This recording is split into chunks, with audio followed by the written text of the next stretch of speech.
So Leute, herzlich willkommen. Das hier ist ein neues Video zu Throne and Liberty. Ich war die letzten Tage ein bisschen inaktiv, weil ich auf der Gamescom war. Ich habe auch sehr viel Merch mitgenommen, was ich noch im Stream verteilen werde. Wenn ihr das Ganze nicht verpassen wollt, schaut auf jeden Fall im Discord mal vorbei, unter der Beschreibung. Da könnt ihr gerne immer wieder mal gucken, wann ich diese Sachen vorstelle, für Giveaway und so weiter und so fort. Aber jetzt geht es erstmal um Throne and Liberty.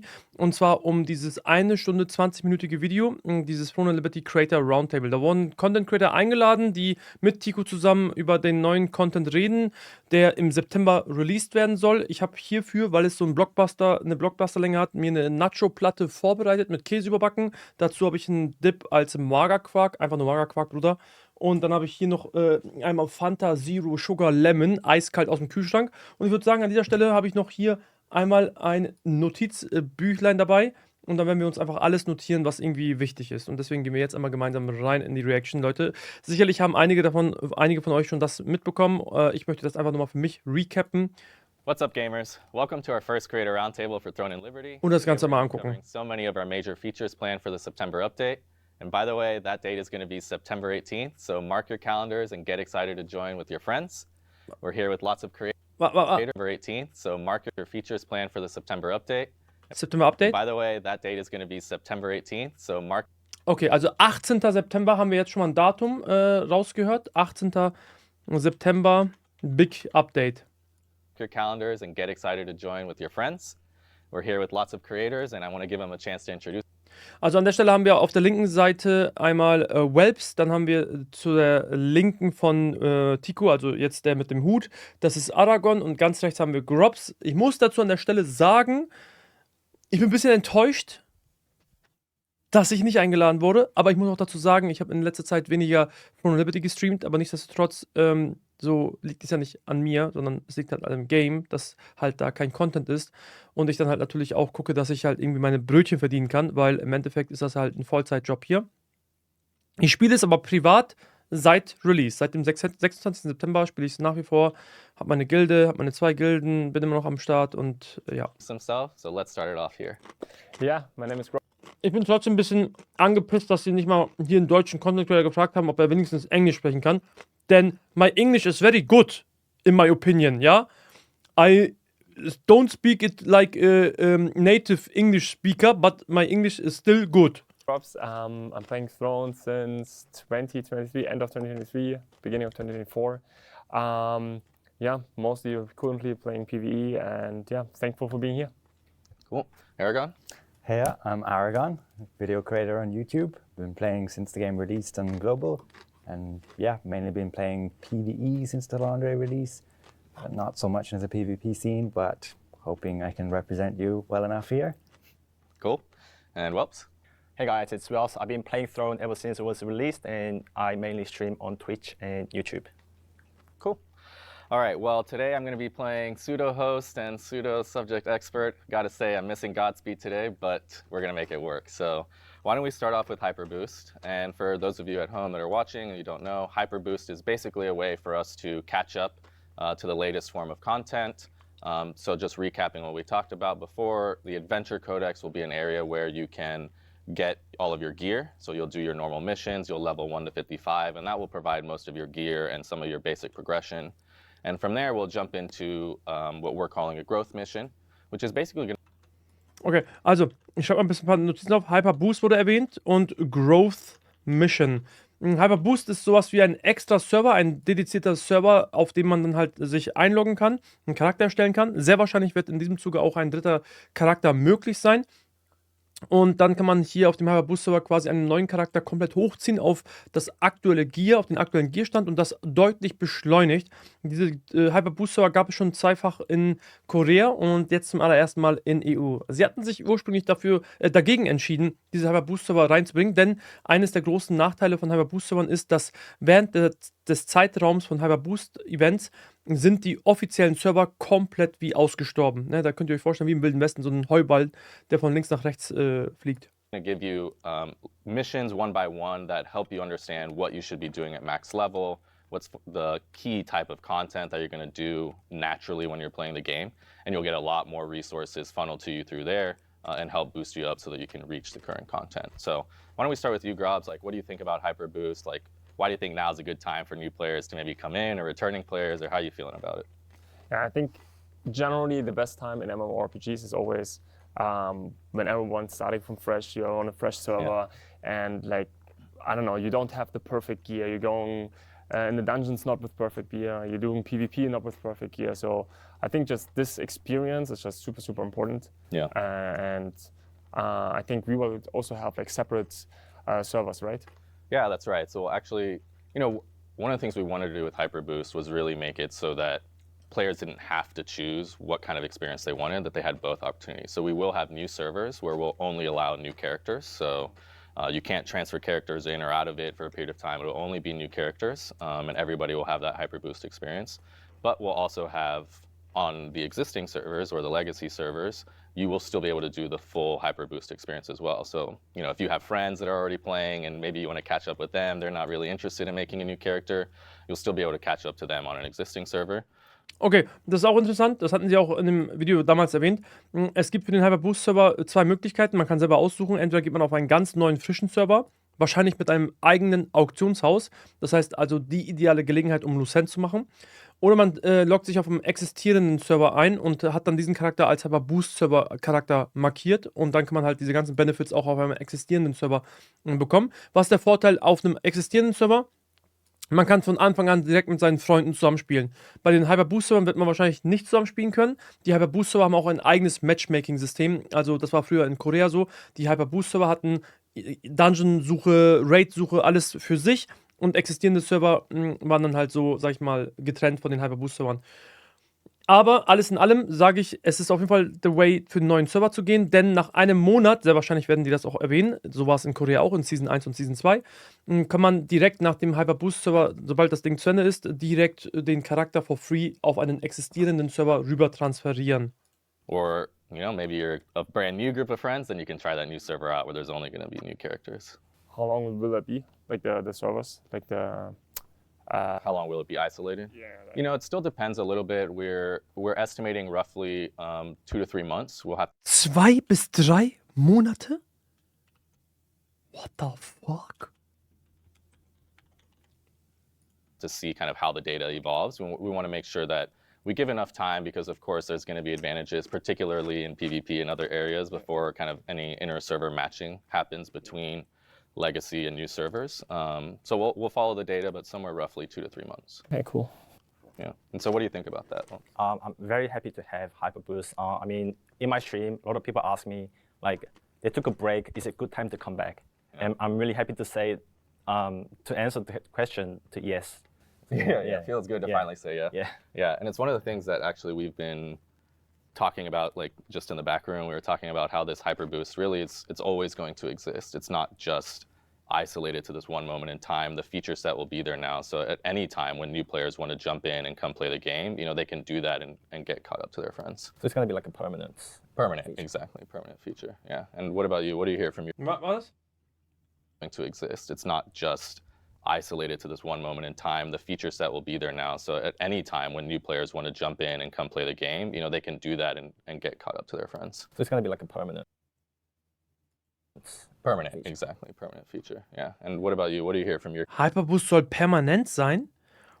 Das heißt also, wenn man einmal mit dem Hyperboost-Charakter startet, hat man dann einen Zeitraum von 2 bis 3 Monaten und dann kann man dort so viel catchen wie nur möglich und danach endet dieser Buff so gesehen. Das ist ein bisschen komisch. Das ist auf jeden Fall anders als Korea. community? That was one of the biggest concerns, was can like players who are returning, who have characters created already, can they still take advantage of this? Can they still get a boost from it? Right. Yeah, and they can. And so returning players will be able to. So most of them will probably have already completed the Adventure Codex.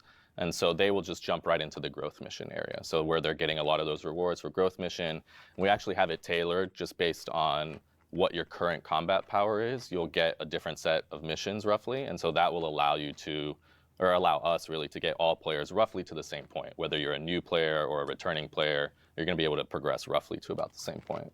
Yeah.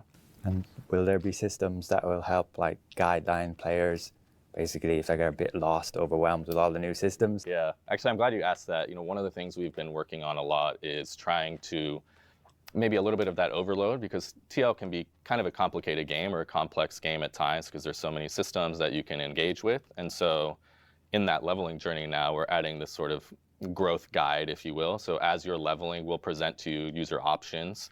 Things like very early on, we'll present like, hey, do you want to play tank or DPS or support? And then beyond that, we'll kind of help with what are the masteries you should be looking at or what skill specializations will help you for different scenarios. And so we're giving more. An der Stelle frage ich mich halt, als er meinte, dass dieses Feature permanent sein wird, meinte er damit diese Wachstumsmissionen oder meinte er damit halt wirklich die Hyperboost-Server? Ich glaube, er bezieht sich da auf die Wachstumsmissionen. Und das wird wahrscheinlich ähnlich wie das Konzept von Wachstumspass sein. Den haben wir ja auch bekommen, zweifach. Einmal von Level 1 bis 50 mit T1 und dann mit T2 gab es ja nochmal von Level 51 bis 55. More guidance during that leveling journey, because we just want to make it a little bit easier for players to ease their way into the more advanced systems that will come at max level.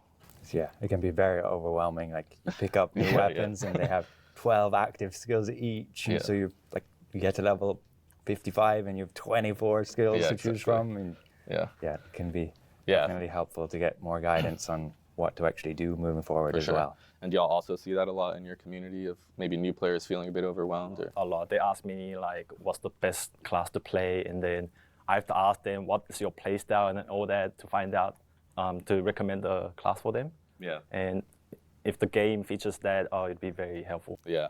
Actually, that's a good point. One of the things in the guide is it's guiding you on what your playstyle is, and it also shows you little video clips of how different weapons might play or engage, and we think that will also kind of help people really be able to choose what they want to do in the game. Are you guys planning on also starting a new character on the Hyperboost? I am, yeah. I mean, it's hard to not want to start a new character. You mentioned earlier, like there's just something unique about starting anew with lots of different. Also die Sache ist an der Stelle, aktuell haben wir immer noch nur 2 Charaktere, die wir erstellen können. Und die Frage ist halt, er fragt das so, ne? Aber Bro, wenn ich keinen neuen Charakter-Slot bekomme, dann müsste ich meinen alten Charakter löschen. Der ist bei über 6000 Gearscore, der Main ist bei 7000 Gearscore. Was ist mit einem dritten Charakterslot? People, so I am planning to make a new character on Hyperboost, so I'm excited about that. And there are other classes that I haven't really played yet, so I want to play those. Yeah. Are there plans to add a third character slot? Wichtige Frage. Right now, there aren't plans to add a third character slot. We kind of debated this back and forth internally as well. Should we add a third one or not? And we know that some people have already filled up both character slots, but ultimately we decided no. And the primary reason for that is actually we're worried that if we have more character slots, the game will kind of start turning into having to do alts as a requirement, farming gear on those alts, selling that on the auction house, trying to get more loose in, and that becoming sort of the theme. And we don't really like the idea that alts suddenly become mandatory. And we're worried that it will go too much in that way. So. Also, das ist das, was ich befürchtet habe. Wir bekommen keinen dritten Charakterslot, aber das ist ein guter Vorschlag, was hier Krim im Chat sagt, dass man nämlich einfach auf einer anderen Region einen dritten Charakter erstellen kann, um Hauptsache Lucent zu gainen. So kann man halt seinen zweiten Charakter behalten und gleichzeitig einen dritten Charakter generieren. Ich denke, dann würde ich den zweiten Charakter einfach trotzdem fallen lassen, weil es einfach dann auch irgendwann zu viel Arbeit ist, die man reinstecken muss. Aber definitiv einen Hyperboost-Charakter mitzunehmen, sollte Pflicht sein. Also vor allem, wenn ihr progress-orientiert spielen wollt, ihr müsst diese Gelegenheit einfach mitnehmen. Ihr werdet ein eigenes Auktionshaus haben, sehr wahrscheinlich, wenn es wie in Korea ist, mit den neuen Hyperboost-Servern. Und das ist halt der dickste Boost, ne, weil da alles sehr teuer sein wird, weil der Markt halt noch nicht so gesättigt ist. For now, we are going to keep it at 2 character slots. Makes sense, particularly with the raid being a weekly cap, and if you exactly. have more alts in there, then yeah. So we are worried about that part, and we'll see.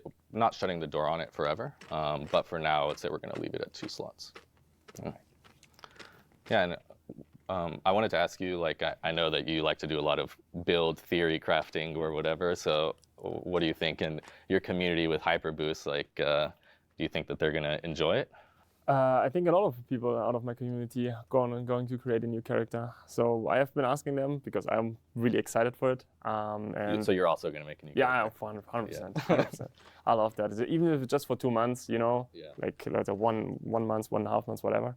I just going in, just enjoying the time, and then hopping back to the old server. I think that's Also hier wird nochmal klar, ne, dass dieses Wachstumsmission-System tatsächlich für, also dass das damit gemeint war, dass das permanent sein soll. Also Hyperbooster werden nur temporär verfügbar sein. also so great for the new players, right? So they can experience like this.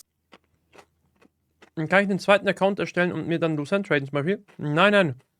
Brauchst du gar nicht. Wenn du 2 Charakterslots schon voll hast auf EU, dann machst du einfach den dritten Charakter in einer anderen Region. Auf dem gleichen Account. Zum Beispiel NA East oder West. Ich weiß jetzt nicht, wo der Ping besser ist. Ich glaube, NA East sollte der Ping besser sein. Und dann hast du einen dritten Charakter, ohne den Account zu wechseln, auf dem gleichen Account, nur mit 2 verschiedenen Regionen. EU, 2 Charaktere und dann NA East, 1 Charakter. Und das Lucent teilt man. Also das Lucent wird halt geteilt zwischen allen 3 Charakteren. Und so kannst du halt alle 3 Charaktere in deinen Main reinfunneln. New start of a server, but then just still join all the veterans, right? The servers. I think this is just a good combination.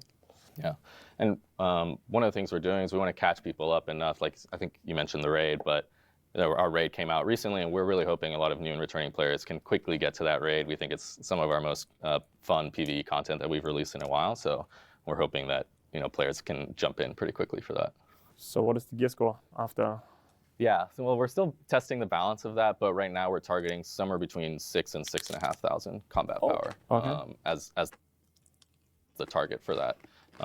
So pretty high, and maybe now's a good time, I guess, for y'all to react a little bit to it. But in September, we are also planning to release Tier 3 gear, and so Hyperboost will give players Tier 2 gear. They'll end up with that, get to around 6 to 6.5k CP. And then be able to jump right into starting their gearing for Tier 3. All right. Okay. We'll give players Tier 2 gear, they'll end up with that, get to around 6 to 6.5k CP, and then be able to jump right into starting their gearing for Tier 3. All right. Okay, now I have a lot of questions. Yeah, about Tier 3 gear? Yeah. Yeah, what about it? So first of all, where will it drop? Like with the new content, where it drops? Is it like the old content? Bro, also ich habe davon leider schon mich spoilern lassen. Ich habe das schon mitbekommen, weil das ist halt eine Schlagzeile, ne? Also er droppt casually in einem Nebensatz einfach mal, dass im September das T3 Gear released wird. Diese Information ist nirgendwo niedergeschrieben. Er droppt einfach randomly das einfach so, als wäre es gar nichts. Als wäre es halt so richtig easy going. Und T3 ist halt jetzt, also ich finde, dass T3 halt zum aktuellen Stand so gar nicht reinpasst. Und ich finde, es wirkt auch auf mich so, als wäre das so ein kläglicher Versuch, um irgendwie die Attention zu catchen von den Leuten. Ich finde, wir sind jetzt gerade voll beschäftigt mit dem Legendary Gear. Ich selber habe bis jetzt nur mein Wand auf Legendary, auf Level 11, ist nicht mal Level 12. Und ich habe jetzt schon 6 Umhänge insgesamt gererollt, also gedismantelt, weil die halt alle Schrott waren. Und jetzt kam auch noch der Schmuck dazu. Also wir sind halt aktuell, denke ich mal, alle noch voll beschäftigt mit dem Legendary Gear. Und das hier ist halt wirklich sehr, sehr komisch. Und ich hoffe, also jetzt hat gerade Grobs, glaube ich, gefragt, wo das Ganze droppen wird. Und ich hoffe, er wird jetzt sagen, ein neues Gebiet wird released. Weil wenn es im alten Gebiet released werden sollte, indem man die alten Sachen macht, danke Mitzi für den Follow, moin, dann, Bro, dann ist es halt, fühlt sich das noch mehr an nach aus den Fingern gesaugt. Es muss ein neues Gebiet kommen. Wir haben Laslan, wir haben Stoneguard, wir haben jetzt Talandre. Es muss ein 4. Spot kommen, der dann dieses T3 Gear droppt. Finde ich persönlich. Und ich finde, das alles ist zu beschleunigt. Und wenn es nicht so ist, dann ist es aus den Fingern gesaugt. Es ist einfach ein Rattenschwanz. Some new content coming as well as part of Hyperboost. We'll have some new co-op dungeons that are coming. So we have 2 new co-op dungeons in addition to everything else that we've announced. Okay, also 2 neue Koop-Dungeons. Okay, also ich hoffe, es sind 4 Sterne Koop-Dungeons, weil Kalant, also keine Ahnung, wie der scheiß 4 Sterne Dungeon gerade heißt, aber dass das der einzige ist halt schon ein bisschen cringe, dass das halt so eigenständig steht. Ich hoffe, es sind einfach 2 neue 4 Sterne Koop-Dungeons und die machen da hoffentlich nicht so einen Bums mit irgendwie in T1 oder in T2 oder in T3, sondern einfach T4, Bro. We're also upgrading our Tier 1 field bosses. That's an area that we want to revisit, so they're gonna get... Okay, das ist heftig. T1-Bosse werden erweckt. Das heißt, damit hat man wieder einen Grund, T1-Bosse zu besuchen. Ob man dann durch die T1-Bosse das T3-Gear droppt? Oh, Digga, ich weiß, das geht in eine falsche Richtung, glaube ich. Upgrades and they will become more powerful. And so players will be going back into Lazan and Stoneguard, which we really like those areas as well. So getting back and being able to explore those parts of the worlds will come back. So those field bosses will drop upgraded gear as well. That's funny because I mentioned that to my community and said, okay, like if they have to introduce soon tier 3, but at the same time I said, okay, then I need new dungeons or I need something for that. And I said, oh, they won't do that, otherwise they would have told us. Yeah, we generally agree. So there will be new dungeons. Yeah, we hadn't announced that yet, so I guess this is a little bit of a reveal for that, but there will be new dungeons. Also das T3-Gear, er hat das halt in Zusammenhang mit dem hier gesagt und auch das hier, also ich würde das da irgendwie zusammenpacken. Also, wenn jetzt 2 neue Koop-Dungeons kommen, die T3-Gear droppen sollen, sollte das dann nicht 5-Sterne-Dungeons sein vielleicht? Dungeons that they come into and also those upgraded field bosses will provide a lot of the drops. Will we be getting a new map with? Sehr gute Frage, Aragon. Bekommen wir eine 4. Region nach Talandre? So, come on, Bro. Like a map expansion? No map expansion right now. Okay, schließ den Laden. Schließ einfach den Laden. Lass einfach Ion 2 gehen, Leute. Bruder, einfach lass Ion 2 gehen, bitte. Das ist Siku, gut, du bist auch noch wach. Habe erst vor 2 Wochen wieder angefangen, habe nicht mal T2 fertig. Mitzi, diese Hyperboost-Server sind genau für dich gedacht. Ne? Mit diesem Hyperboost-Server ist dein Charakter in 0, nix auf 6000 bis 6500 Gearscore, wie er erwähnt hat gerade. Aber dass hier keine Map-Erweiterung kommt, ist halt einfach, das fühlt sich jetzt an wie aus den Fingern gesaugt, Leute. Hauptsache, die Leute irgendwie, ne, Hauptsache, die bekommen Aufmerksamkeit auf das Spiel und so, das fuckt halt einfach nur ab. Ich weiß, die Leute sind neugierig auf die Kartenerweiterung, die kommt also erst später. Okay. Aber wann später? I know people are curious about the map expansion, so that's not coming till later. All right. What will happen to our legendary graded weapons? Will they still be like the best above tier 3? They will be, yeah. So the heroic weapons will continue, not legendary, but heroic. They will continue to, they'll continue to be useful. They'll still be the most powerful weapon, basically, that you can have. And then, of course, with the new tier 3 gear, that will bring new weapons and new skill perks that you could extract from them and potentially put onto your heroic weapon. Okay, Bro.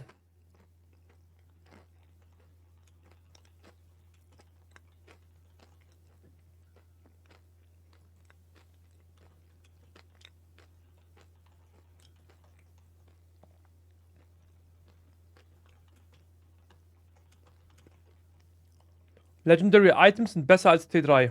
And then you'll still use that tier 3 weapon as your secondary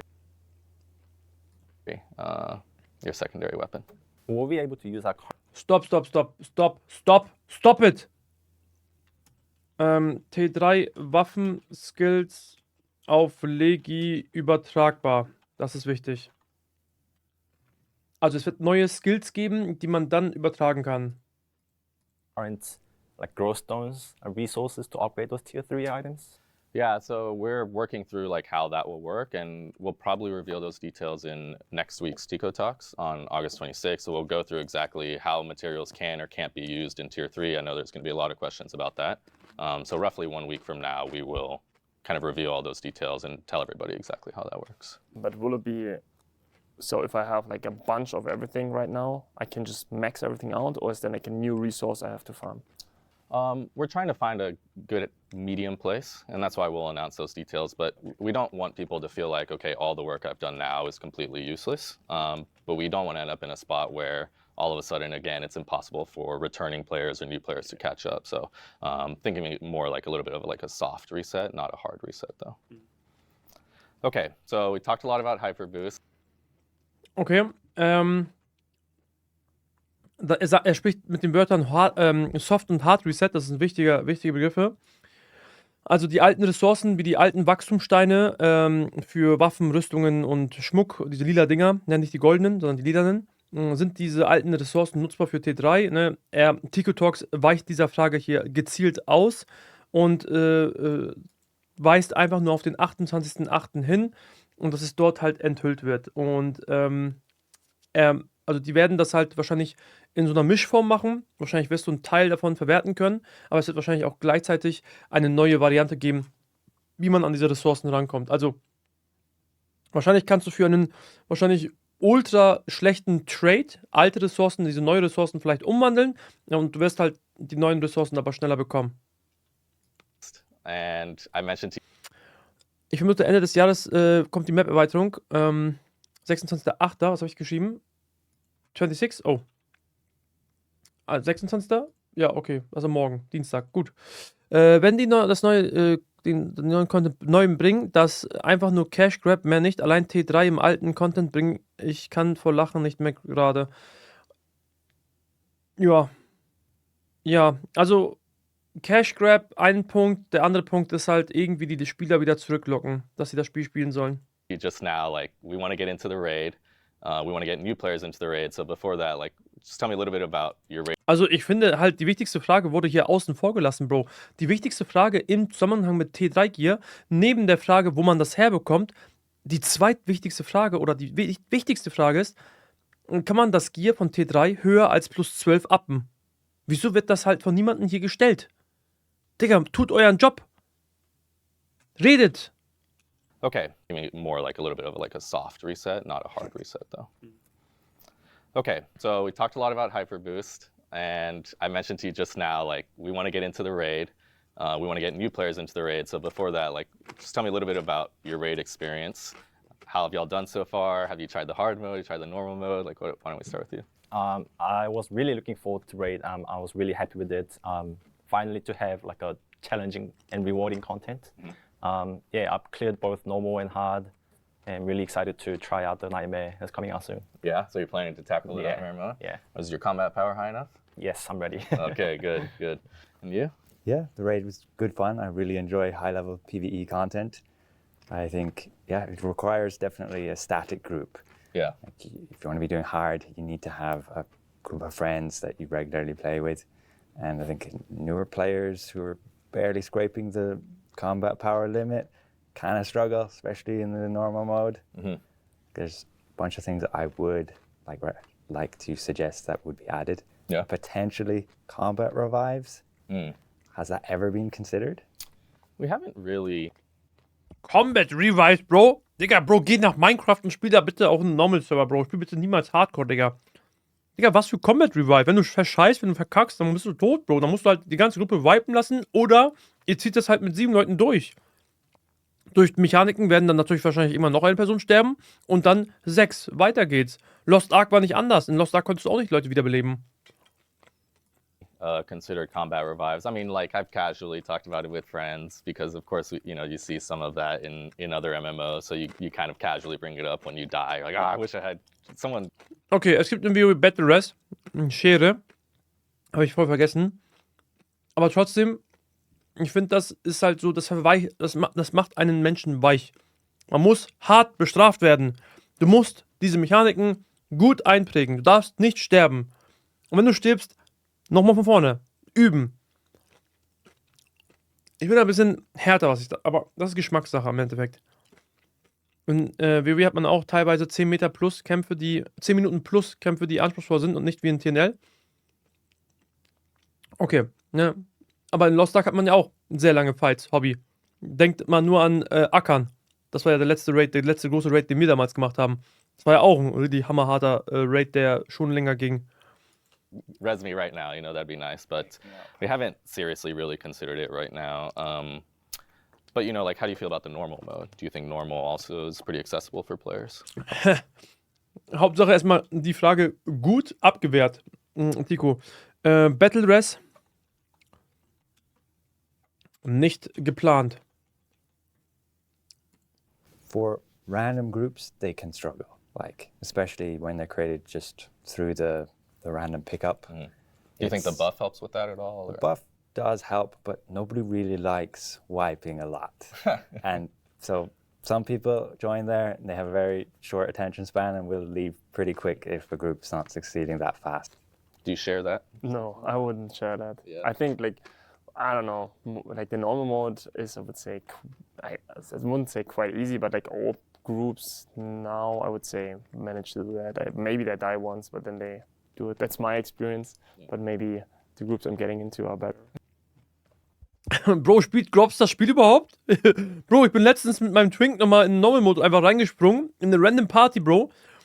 Bro, die Leute essen Suppe mit Gabel und wollen dir erklären, wie der Raid funktioniert, Bro. Wallahi Billahi, die reden so, als wären sie die krassesten Macher, Digga. Als hätten sie T99 auf Dimensional Trial geschafft, aber essen dabei in der Tat Gabel mit Löffel, Löffel mit Gabel. Digga, was laber ich denn für Scheiße? Suppe mit Gabel. Das ist ein einziger Jail. Wenn du da in eine Random Matchmaking Party reingehst, also 9 von 10 Runs, sage ich, ist halt absoluter Trash und da werden Leute aussortiert oder gekickt oder die Leute gehen von freiwillig aus raus. Aragon hat das hier auf jeden Fall deutlich besser getroffen als Grobs. I'm not sure. I will say, I'm not like, sure. I run the raid weekly with my static. Yeah. And you do normal and you breeze through it like it's a tier 2 dungeon at this point. Yeah. But you join the random queue and they struggle. Yeah. Ja. I mean, I've done both as well. And, well, before, what about you? What do you think about the normal mode? Is it accessible enough? I think it's pretty accessible. I like how normal mode is designed. As long as you don't leave and stay in your group, you'll be able to clear it. Yeah. Yeah, because I think over time you'll build those buff stacks. Yes. And, I mean, that's kind of the experience I had, like when I joined pug groups, because I want to see how it's going for them as well. And I joined groups, and generally they listen. And the people who end up staying, like maybe you have 1 or 2 leavers, but the people who end up staying, you clear it. Maybe you have to get to 4 or 5 stacks of the buff, but you're able to get through it. And I have to say, I've seen general positivity about people who are happy when they finally do get that clear and feel like they actually got a chance to progress through something. Because one of the things we wanted to do with normal mode was just make it accessible. And I think we've done a pretty good job. I was looking at some of our numbers last week or something, a week or 2 ago, but like roughly over 95% of people who've attempted the normal mode raid have now cleared it. That's good. So we're really happy about that for normal mode. And we think hard mode is basically, I don't want to say inaccessible, but it's meant to be that extra challenge for people who really like to be high-end PvE. And actually, now that we're releasing Nightmare mode, we're going to loosen a bit the difficulty of hard to try to give more accessibility. Because Nightmare mode will now provide that kind of very hard chase for our highest end PvE players. So we'll be... Also, nur um der Chronologie treu zu bleiben, zu dem Zeitpunkt, als das Video released wurde, wussten wir noch nichts darüber, dass der Hard-Modus schwächer wird. Deswegen würde ich das hier mal aufschreiben. Hard Rate wird genervt. Punkt. Bringing that same buff that we have in normal mode, we'll bring that to hard mode, but we'll only bring it up to level 5. So instead of going up to level 10 stacks of it, it'll only come up to 5 stacks of it. And then we'll do some minor nerfs to the first boss just to make it a little bit easier to accomplish with less organized groups. But overall, still maintaining some of that difficulty, but slowly starting to make it more accessible over time, now that Nightmare mode can serve as kind of that biggest chase for PvE players. Okay, but the reward will be the same. The reward will remain, yeah. What do you think? Are you going to try the Nightmare mode? I will for sure try the Nightmare mode if my combat power will be high enough. Because I took a break a little bit, and now my mastery level, I think you need, for 7k CP, I think you need 200. 7k. Yeah, 7k you need 200, right, from both masteries. So, and I think I will probably reach maybe 190 or something like this. So it's kind of annoying for me, because I would love to try it, but I probably won't be. Und so jemand ist eingeladen worden zu diesem Roundtable, Bro. Bro, ich bin auf Level 200. Ich hab noch 2 weitere Waffen, die sehr, sehr High-Level sind. Bro, 7000 Gearscore. Der struggelt da 200 zu haben, Bro. Fast September haben wir nachräumen. Able to. So. Fast ein Jahr das Spiel draußen. That'll teach you for taking a break. Yeah. And you're going to try it? Yeah, for sure. My Okay. static's gonna jump in there day 1 as soon as I can. Ich log mich jetzt ein und ich muss das jetzt einmal kurz zeigen, Digga. Ich muss mal den Yara kurz auf den Tisch hauen, Digga. And Good. just, we should all be able to get that combat power. Just And gotta- what heroics are y'all using, by the way? I played Gladiator in global server, so I picked the spear. Okay, so you're wearing Spear. Yeah. I'm playing Battle Weaver right now, so I have the staff. Battle Weaver? Was ist Battle Weaver? Stab und was? Was ist Battle Weaver, Leute? Stab mit welcher Combo? And I went with wand. Okay. Also helps when I play healer as seeker. Yeah. Oh, okay, yeah, because you double up. Yeah, I do something similar. Stab, Crossbow. Leute, habe ich das gerade richtig verstanden? Battle Reaver ist Stab, Crossbow. Okay. Ich habe noch nie jemanden Stab, Crossbow spielen sehen. Noch nie.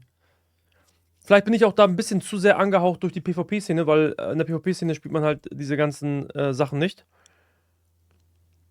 Aber ich habe noch nie jemanden gesehen, der Stab, Crossbow spielt. Aber okay, Battle Reaver. Gut. Similar, I take staff because I can use it in more than one of my builds, so I like having being able to use it for both. Okay, so speaking of weapons, and let's talk a little bit about ORB then. I think now it's a good transition time. So ORB, gut, dass Sie es ansprechen. 9. Waffe. Das ist die 9. Waffe. 9. Waffe ORB, die jetzt released wird. Dazu haben sie auch schon einen offiziellen Post gemacht. So, mal ganz kurz meine Waffenlevel, Leute. Und man merke bitte, dass ich auch noch ganz viel XP habe. Ja. Hier. Gut. Ne? 733 Millionen XP. Ich warte halt actually auf ORB. Ich denke, ich werde ORB auf jeden Fall austesten. Ich bin halt Main Heiler.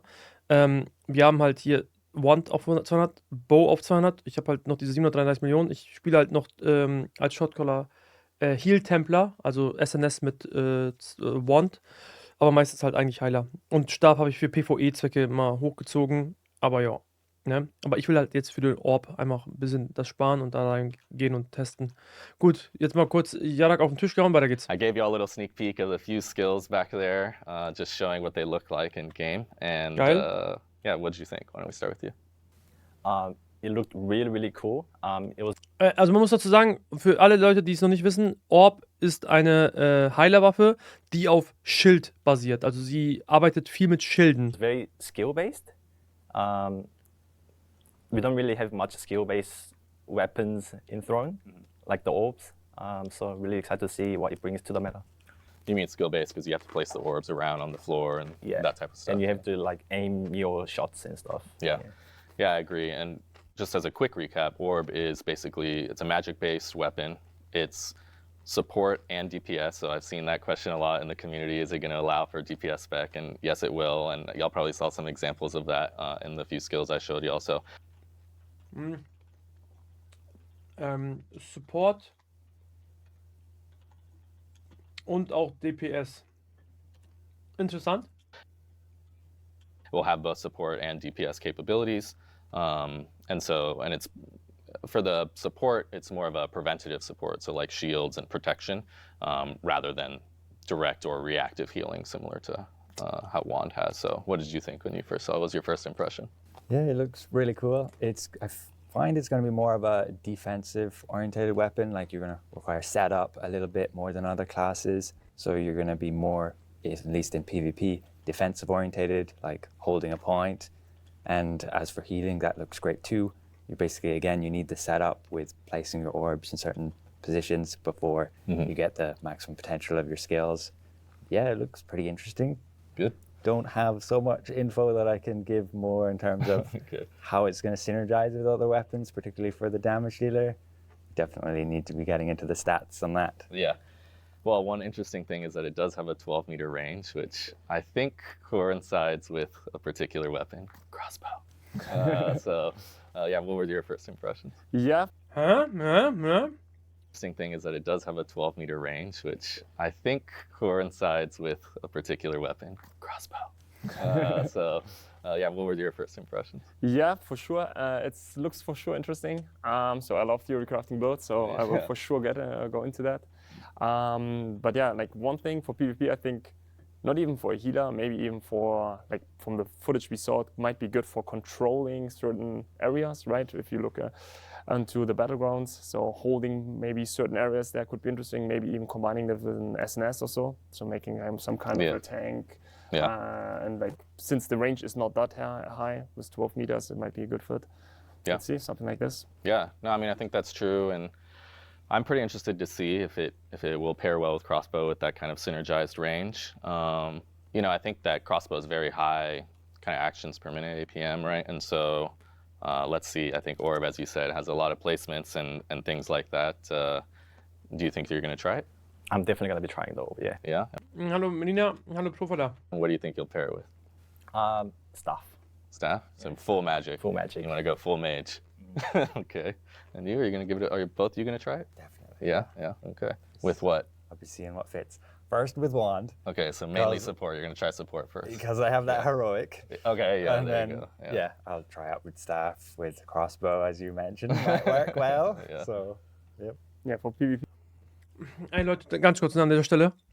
Und wieso? Also, das ist jetzt, also, vielleicht werden manche Leute mich deswegen auch nicht mögen. Aber, Digga, ich bin halt so. Ich trage die Wahrheit auf der Zunge. Keine Ahnung, ihr wisst, welches Sprichwort ich meine. Dieser ganze Roundtable wirkt auf mich wie ein ganz, ganz großer, dicker Stock im Arsch.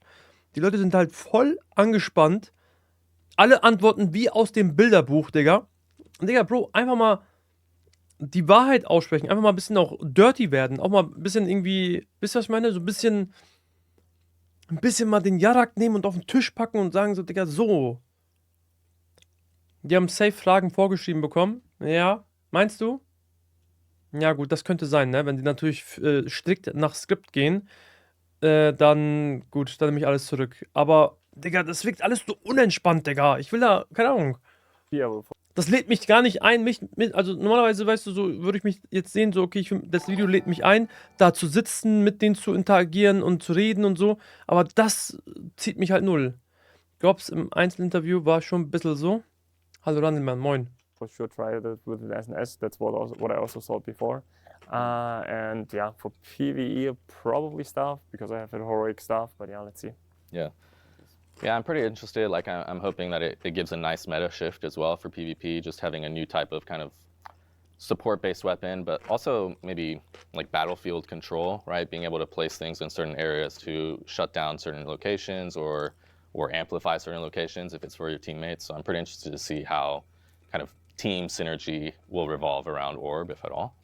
It feels very team-oriented weapon that you can really boost your teammates or prevent areas from the other team. I think you have the opposite. I think also good against tanks or healers, right? There was something. Can you explain a little bit how that works? Well, we think that it will provide like, I don't want to go too far into the details, but you saw like in some of the samples I gave you, like you can place orbs, you can place protection zones. One of the things I showed you was this ability to place like a bubble on the ground, that's a protection zone.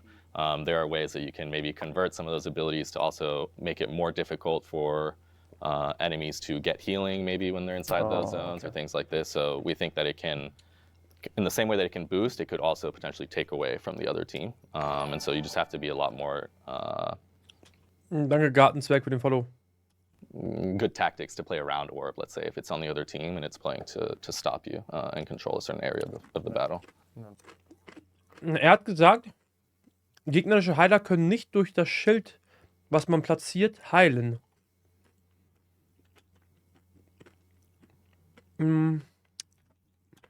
Anti-Heal Support Mech. Schauen wir das mal so auf. Ja, man, also im Einzelnen hat er schon seine Meinung gesagt, die nicht gerade die von Tico war. Die hätten dich einladen sollen, AMK. Cordy One für den Arsch, wenn Orb rauskommt, oder was? Nein. Ich denke, wenn man Heiler mit Orb spielen sollte, dann würde ich sagen, würde man wahrscheinlich mit Wand spielen. Und nicht mit Bogen.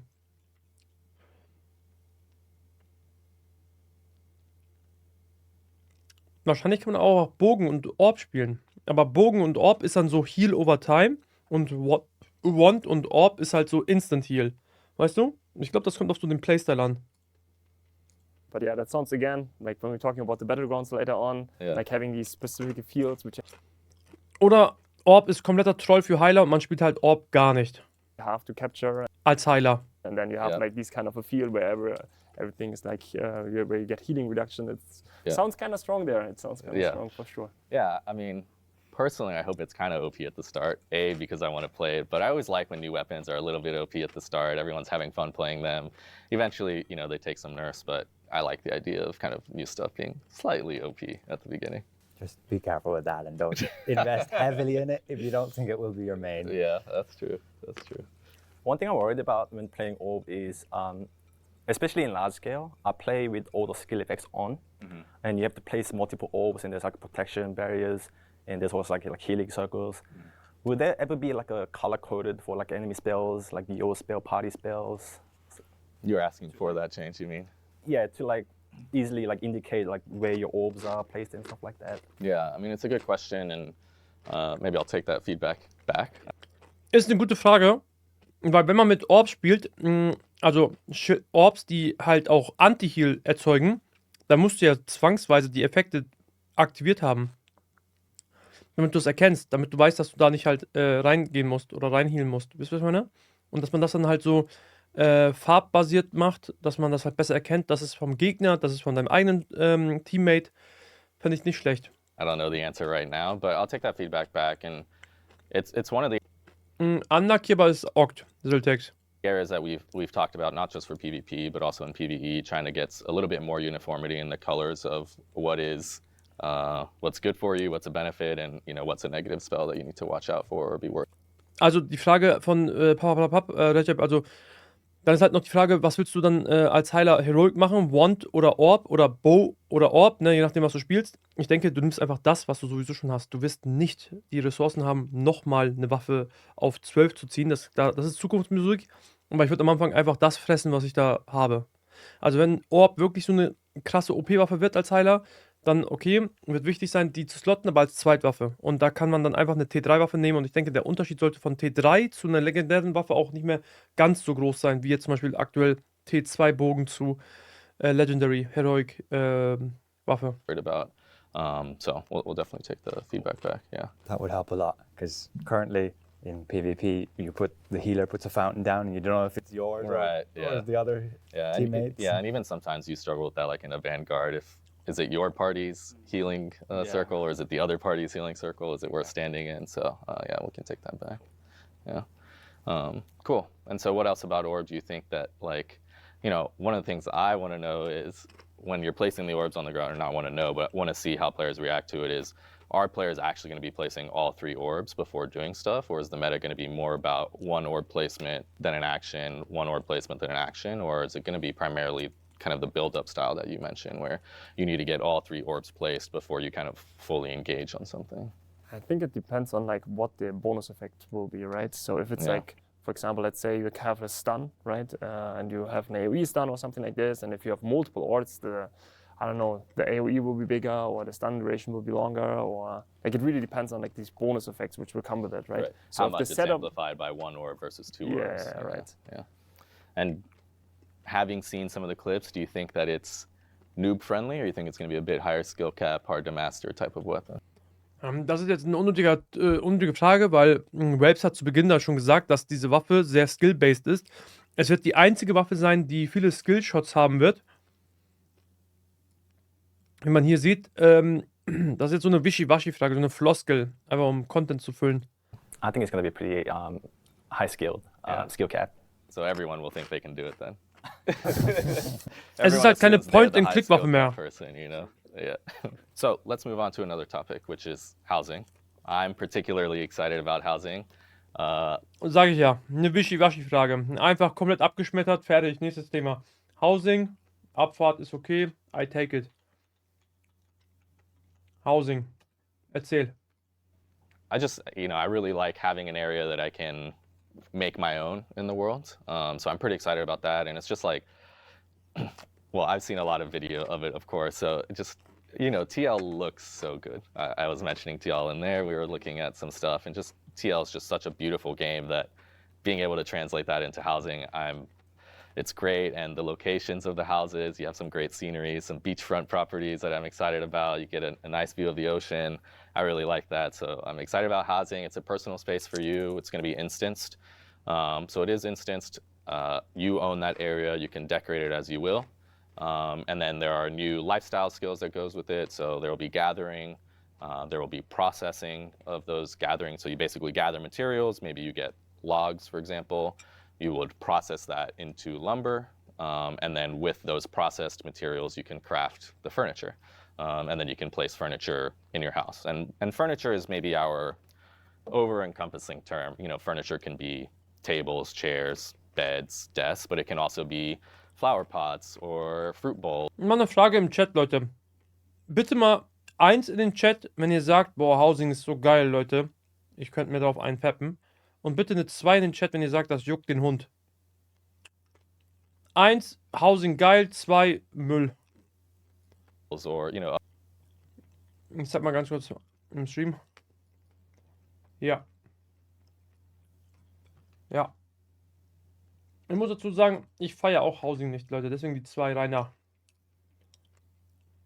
Bin überhaupt kein Fan davon. Ist ein cooles Feature, aber keine Ahnung, man muss es jetzt nicht größer machen, als es ist. Other decorative items, mirrors, or I don't know, antlers, or whatever you want to craft. We have so many options, like quite a few. I think we're going to have over 400 different things that you can place in your house at launch, and probably more than that. So I'm really excited about it. So why don't we start with you? Are you a housing fan? Do you think you're going to get into it? Yeah, kind of. I'm more of a functional player. Like, I'll do something because it gives my character benefits. And Ja, genau so einer. Weißt du, ich bin auch so einer. Einfach nur Hauptsache Progress, Bro. Progress, Bruder. Einfach scheiß auf horizontal, geh einfach vertikal hoch. Das Ding ist, was ich halt cool fände, ist, wenn man so irgendwelche heftigen Achievements freischaltet und dadurch bestimmte Housing-Items freischaltet, wie so eine Trophäe, die man dann ins Haus packen kann. Und wenn man dann irgendwie Leuten die Möglichkeit gibt, quasi Freunden oder Party-Membern oder Gilden-Membern die Erlaubnis gibt, dass man sein Haus besuchen darf. Und da gibt es dann irgendwie so einen Buff, den man sich abholen kann. Irgendwie ein Housing-Item, was dir gleichzeitig einen Buff gibt. Dann sagt man sich, ey, treffen wir uns bei Wackers Haus, let's go, bei Wackers Haus treffen wir uns, holen uns da kurz den Bonus-Damage-AP-Buff und Chalas. Und das finde ich geil. boosts and progress. But Aber wenn das halt rein kosmetischer Natur ist und da kannst du auch niemanden einladen, Bro, das juckt niemanden. Ich werde mein Haus komplett voll messien. sure, if there's a bit of downtime and you just want to chill, create a space for yourself, it could be quite a bit of fun. Yeah. I'm wondering if there can be like storage. Are we actually going to be able to use it to store items additionally to our bank, or? Right now, we're not planning to have storage for your normal in-game items. There will be storage for all your different furniture pieces. So you can actually own more than one house, and then we'll have this kind of shared warehouse where you can store furniture and decoration and stuff. So it'll primarily be isolated to the housing right now, the storage. We don't plan to have, you know, like a chest that you can craft where you can put extra items in or whatever. That's not currently in our plans, but it's not a bad idea. So more or less non-functional, like for. Well, it depends on what your function that you're Yeah. going for is, but Gute Frage. Ich muss kurz Hände waschen.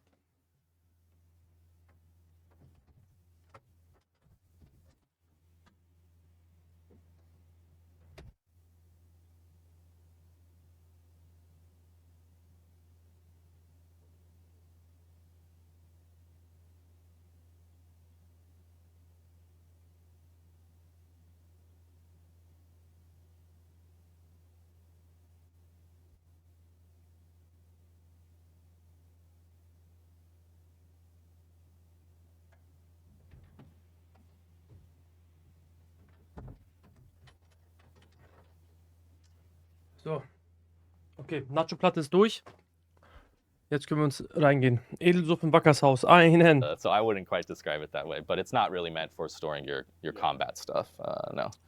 And what about you? Are you excited for housing? Okay. Not a big fan of housing, but I think it is really important feature to have in current like MMOs as a social feature. Yeah. So I think it's I'm pretty excited to have it in the game. Yeah. Yeah, I agree. I mean, we've Ich bin froh, dass alle drei, oder dass Aragon und Valves gleich denken. Ich habe Meinung, glaube ich, noch nicht gehört.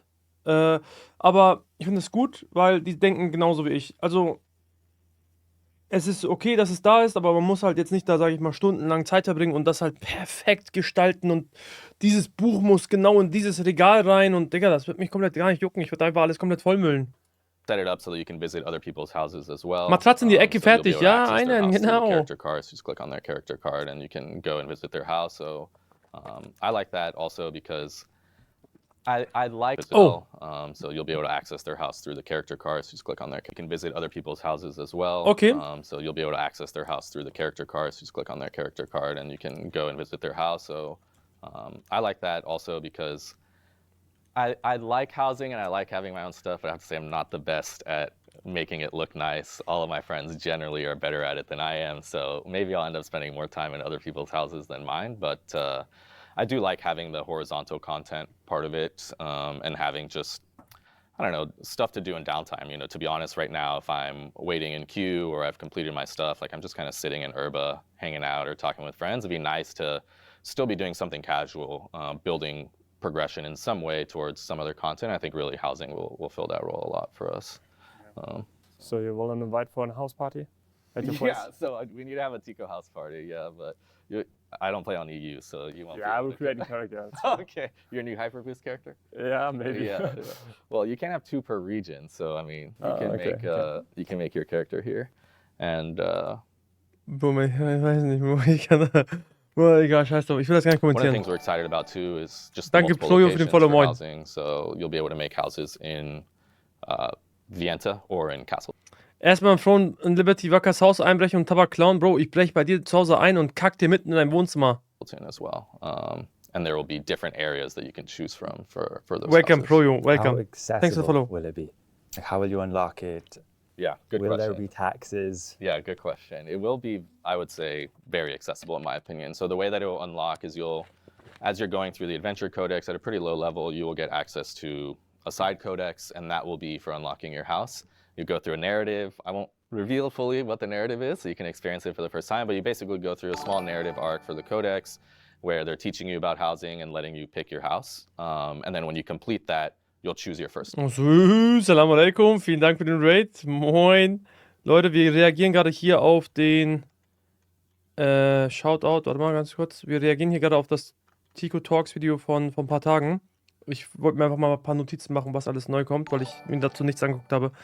Danke für den Follow, Nino. Moin. Salam. Hello, guys. Bro, you Nate. Oh, yes, for sure. Hey, welcome, bro. Welcome. Mashallah, Habibi. Come to Dubai. Let me finish my reacting to this video, so I can finish and wrap up everything. I just wanted to know what they exactly said in this video, and I just want to make some notes, so I can give a good short summary video to that.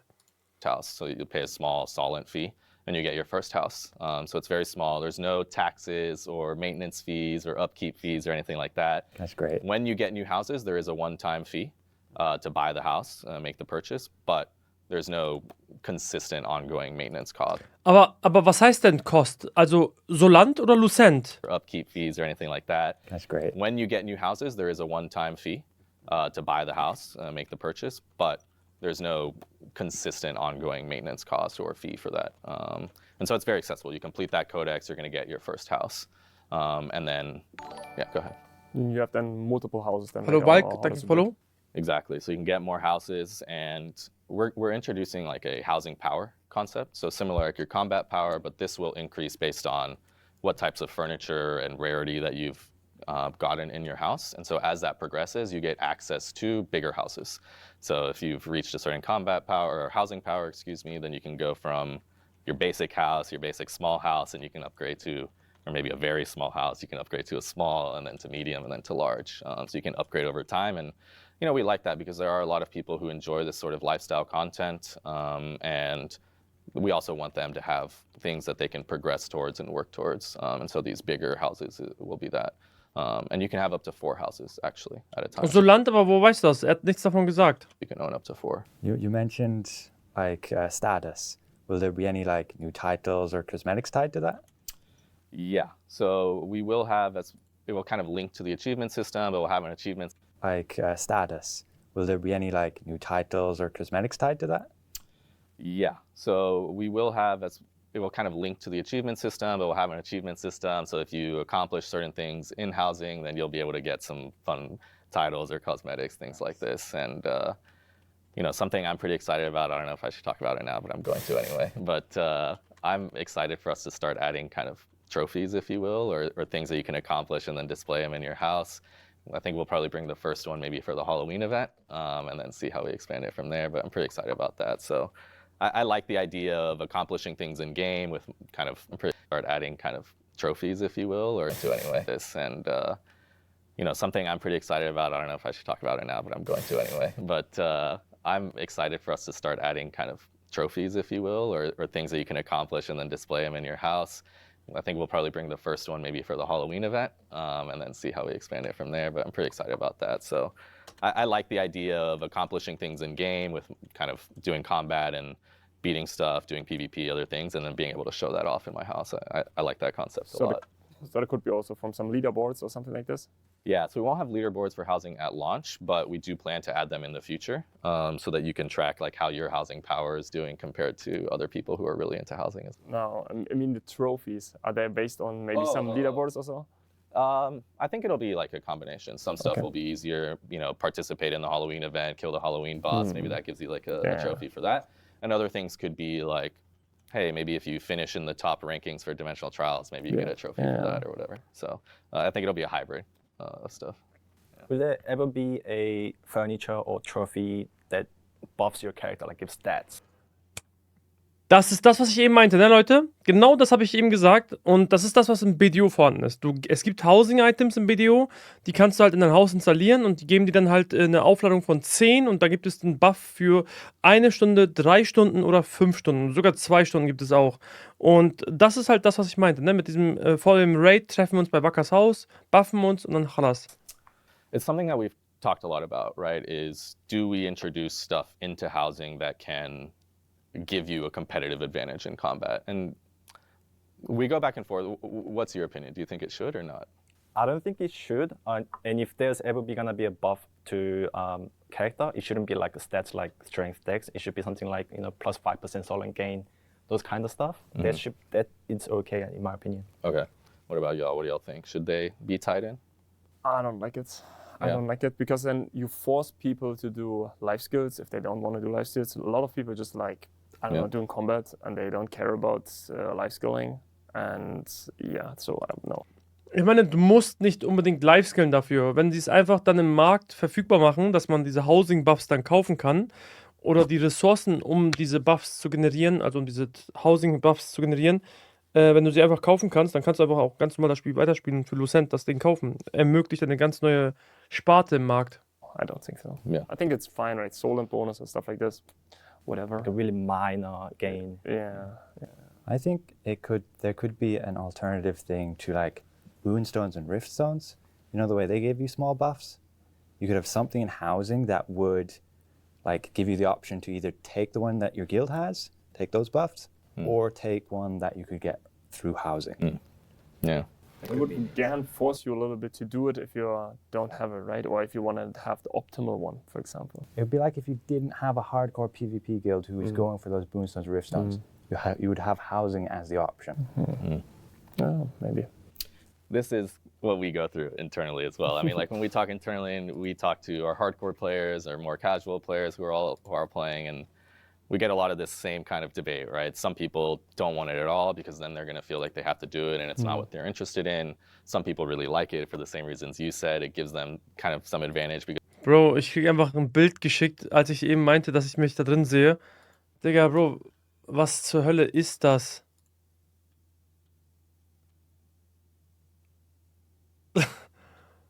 Bro, what the fuck?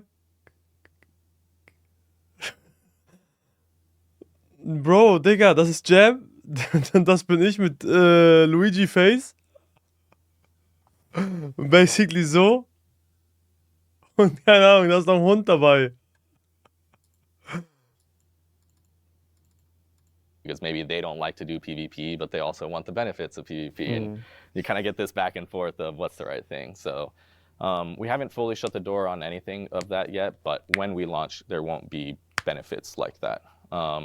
Right now, I would say our focus is more the opposite path. It's like if you accomplish things outside of housing, you can bring that into housing and enjoy it within your house, rather than the reverse of saying, okay, do something in your house to be better in the outer world. But we haven't fully shut the door on that. It's just, you know, it's a tough balance to strike because you don't want people to kind of be forced maybe into content that they don't necessarily want to do. What's interesting about TL for me is like we do have a very competitive group of players typically for TL. There's of course a lot of PvP.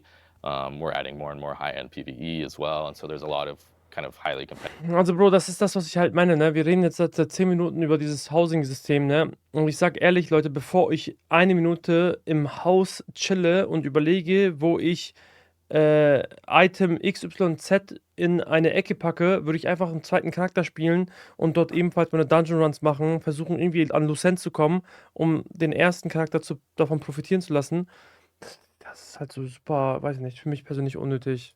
Competitive combat-oriented players that maybe I think, like you, aren't always initially as interested in housing, but I'm going to check back in with you in a couple months and see if you start getting into it. You realize when you have the downtime, you start liking kind of getting this thing set up. You start bringing stuff from the outside in, and we'll see if you really don't like it at all in a couple months. I have a good idea on that. So, like, what would be nice? So, as mentioned, I like functional stuff. So, if we would have, for example, our personal dummies in there, and maybe we could customize them. So that if you say, oh, I don't know, this one has now 1,000 evasion or 1,000 endurance, and then we could test some things. Okay. And maybe this is something we could craft then. I like that. That would be really nice. So, for example, you're like a great sword dagger player, and you want to see if you can one combo like something else. So Training ground. Ja, das sollte halt nicht im Housing sein und das sollte auch nicht so kompliziert sein, dass du selber das alles so irgendwie craften musst, damit du so eine Puppe hast, sondern es muss einfach wie in Lost Ark einfach einen Trainingsraum geben und da kannst du halt die Monster einstellen mit den Werten, die sie brauchen, das Level und so weiter und so fort und sagen, ob die jetzt sich bewegen oder einfach nicht bewegen, ob die attackieren oder nicht attackieren und dann Chalas. Es sollte halt viel zugänglicher sein, wenn man also man braucht auf jeden Fall sowas wie ein Trainingsgelände. Und ich kann mich auch erinnern, dass sie das einmal in einem früheren Dev-Video erwähnt haben in T&L, aber bis jetzt kam noch nichts dazu. Yeah. That's what we Like need. Customizable stats for dummies. Customizable stats. Okay. That would be really, really nice. Yeah. Like you have your own training room In or your something house, like and that. it's okay. Yeah, create a little training area. Maybe you have to craft that Yeah, unique dummy right. though. Yeah. Okay. All right, that's a good idea. Anything else? Any other questions about housing? What did you think about? Give you a little sneak peek of the furniture. Did it look good to you? They looked really, really good. My question is, how many people can you have like at once in your house?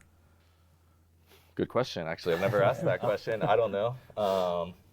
More than just one. So you can have several people in there. I don't know what the actual limit is. I'll find out, and Okay. we'll let the community know. Yeah, but that's a good Do question. the owner needs to be in the house if you join there, or can you give them some kind of a password? And they So just can go? you, as the owner, will have permissions Okay. for it. So you can say, okay, anyone in my guild can join, or anyone on my friends list, or if you want to have just a specific list of people. So you'll be able to control who can actually go into your house. It's not just always public.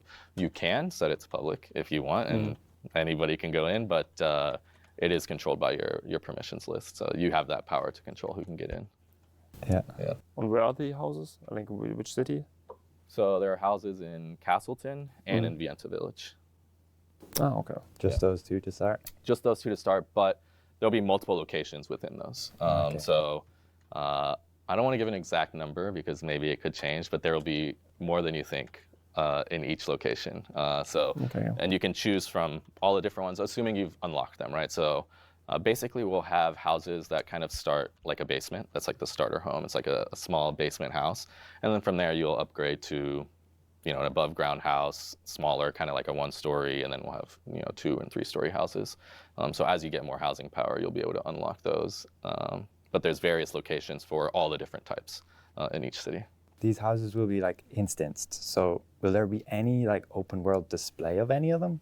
So you can access them like through the town. You'll walk up to a door and you'll enter your house that way as well. You can, and then when you're in the house, depending again on which ones you have, most of them will have like a balcony or an outdoor area, and you'll see kind of the open world. Right. You won't see like other players in the open world, but you'll get to see kind of the actual environment of the world that way. But would players from the outside be able to see any of your decorations or anything? Like how Only would if the they house come into your house. Like how would the house look like from the outside? The open world. The outside will look the same for everybody. So it'd just be the plain. It'll look like part of the village basically, as if you were going into a door or whatever. Yeah. I guess that makes sense. yeah. I would like to see that I played another game, they have a leaderboard system based on like decor, and then the highest ranked player's house would be the one on display in the open world. Yeah, that's a good idea. Okay. I'm putting it in my notebook here. Yeah. Also, with the furnitures, will they take up our bag space, or would they have separate bag? The furniture, when you craft it, it will go into your personal bag, but then you will put it into your house. So like when you first do the craft, it goes into your bag just temporarily until you transfer it into your house. Your house will have a limited amount of space, and you'll get more and more space the bigger that your house is. And so you'll have your house's inventory that's unique to your house, so you can put furniture and decor in. You'll have a warehouse that's shared kind of between all your houses. And then as you get bigger houses, each house will have more space for furniture or decor or whatever. Yeah, so it's technically separate, but there is that one step Was heißt Furniture auf Deutsch? where it goes into inventory after you've crafted it.